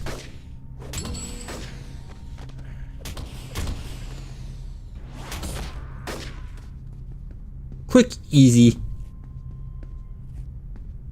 Just listening for the ping sounds. I'm not hearing anything here, so I think the other two are up in the other section right over here.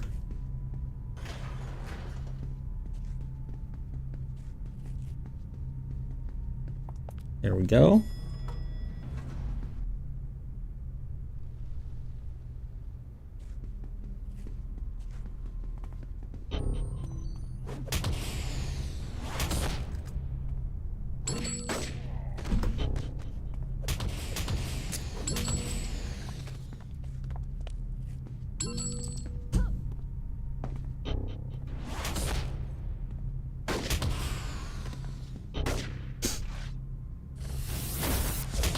Nice, I was in the middle of the spin when he hit me with the sledgehammer, so it didn't knock me down.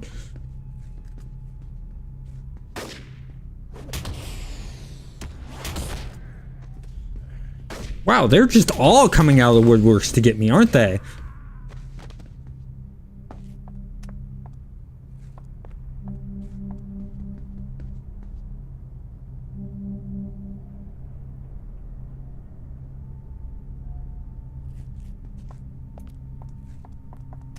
There's the other one.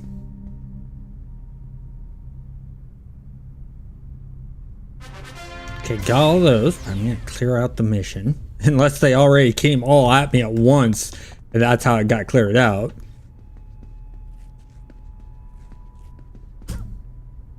Down.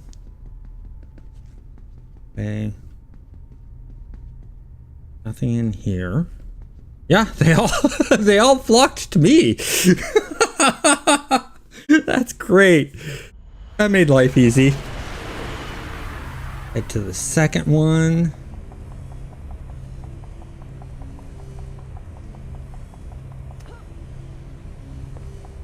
Gonna run over here. Already halfway through 8.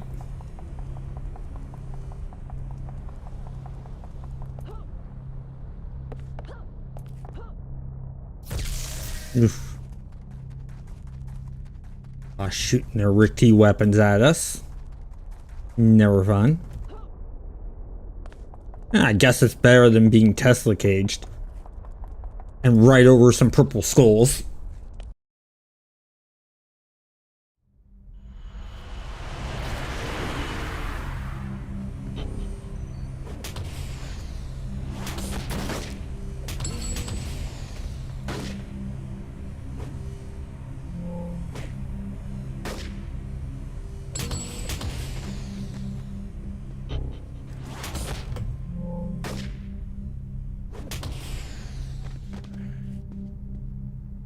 Up there, I know how to get up there.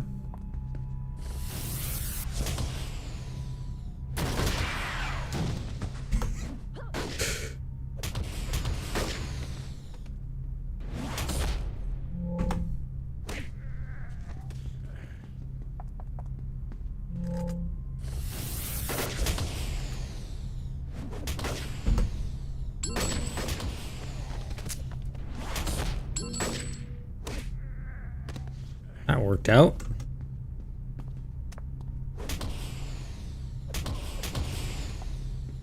That's good. Here, him out.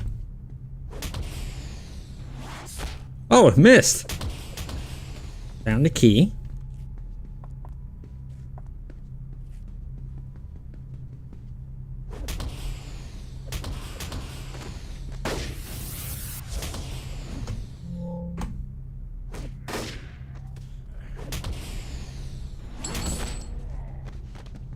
Mint. Now we can go over here and get this. Act with this artifact and get it. There we go. And there. Okay, mark where this is. Go M. And go this way.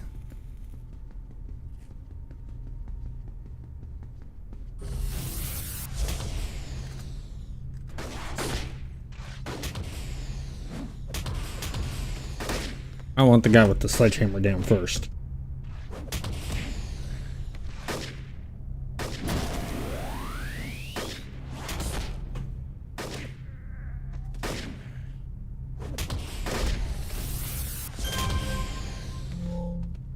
Yeah, nice.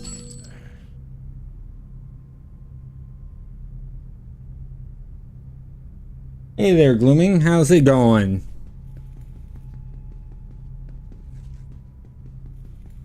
Let's get some endurance back. We got endurance there, but I want full endurance, full health.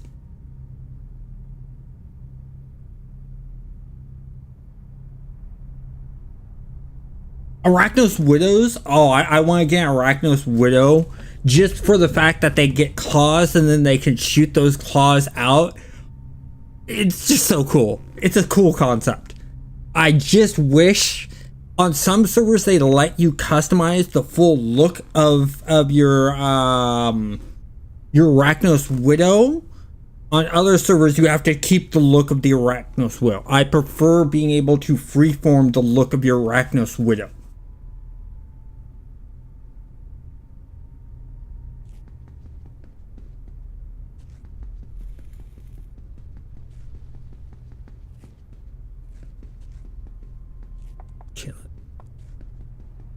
Yeah, over here is where we need. You know, because I mean, with the Arachnos Widows, there's just not that much of a choice in costume creation. And that's the big thing. If there was a lot more choice, if some of these servers would come up with more costume choices just for Arachnos Widows and Arachnos Soldiers, I'd be perfectly fine with it. But it's like one or two options. Do you want shoulder pads or no shoulder pads? Do you want, you know, this hairstyle or this hairstyle? Do you want this helmet or no helmet? You know, that's just too limiting for me.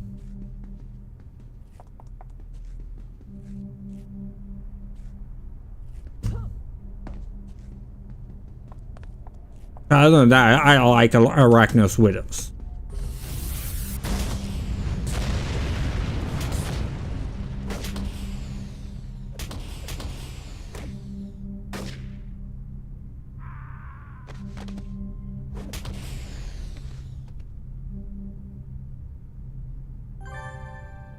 Excellent. That one is done there. Perfect. Okay, so we got all that done. Let's go to contact.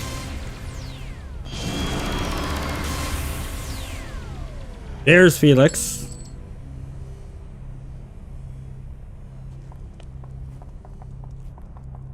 Or Flux, not Felix. He's not a cat.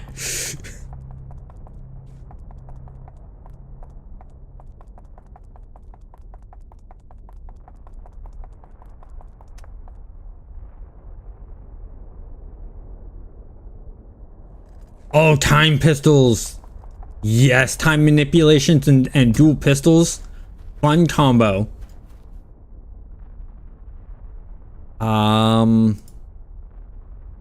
Let's see. Arachnos Widows or time and pistols. That is sort of a tough choice there. The question I have for you is, do you have a costume already created for the time pistol character? And if you do you like it more than the Arachnos or Widow character's costume? And which gameplay do you feel you like a lot better? I personally like dual pistols and time manipulation better than the Arachnos Widows, but that's my personal preference. If you prefer the fighting style and the costume look of the Arachnos Widow, go with the Arachnos Widow. if you're enjoying your combat with your dual pistol time manipulation, and you're liking the costume, go with the dual pistol time manipulation. That's how I figure things out. Because there's some days I get up and I'm like, I feel like playing this mastermind today, so I go play that mastermind. And then later on, it's like, oh, I want to go play this Sentinel that I like. And then later on, it's like, oh, I got this new concept I want to work on for a character and put together. So I go and put together that concept.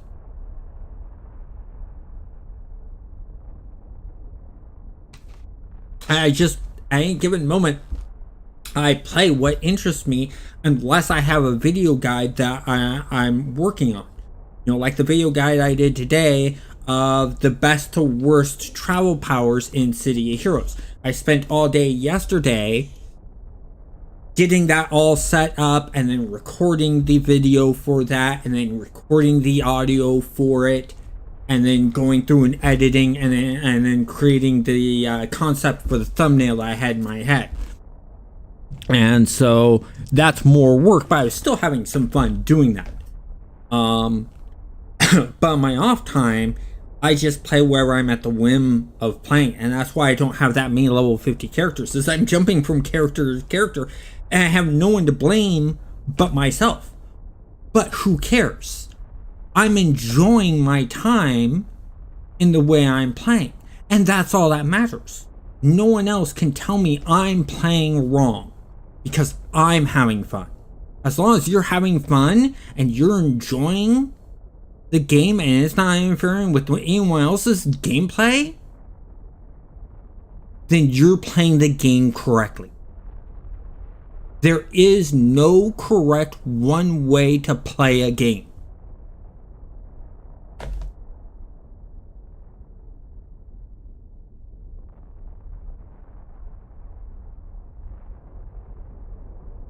So, you know, that's just how I view it. And I've always viewed it, because when I originally played City of Heroes, I started out with an electric blaster. Everyone yelled at me for taking electric melee. They said it was the stupidest thing to take melee attacks for a blaster. And then they saw what I could do with power sync. And then power surge. And they went, oh my god, that's powerful. You're sitting around 20 mobs and they're not attacking you and you're just taking them out one by one. That's insane. How did you figure that out? I said, simple. I read what the powers do. And when I read that power sync and power surge both drain half the endurance and stop them from regaining endurance for quite some time, I just slotted them for endurance manipulation and accuracy. And that's it. And there's like, that's insanely cool. And that's how the whole entire concept of a blapper came about. Is me arguing for like a year or more with these people that they kept on telling me that I was playing my electric blaster wrong because I took melee. Never listen to someone else telling you how to play your character. You can take recommendations. You can take ideas, and that's fine. Just like the guides I do. I never tell you, you have to do this. I tell you, this is how I do this, or this is how another player told me they played this character and built this character, to give you guys suggestions and ideas and then mold it into your own idea. Mold it the way you want to do things. That's how things should be done.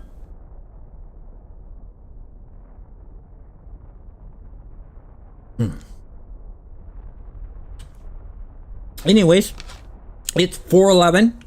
I need to get something to eat and get things set up for the 6 p.m.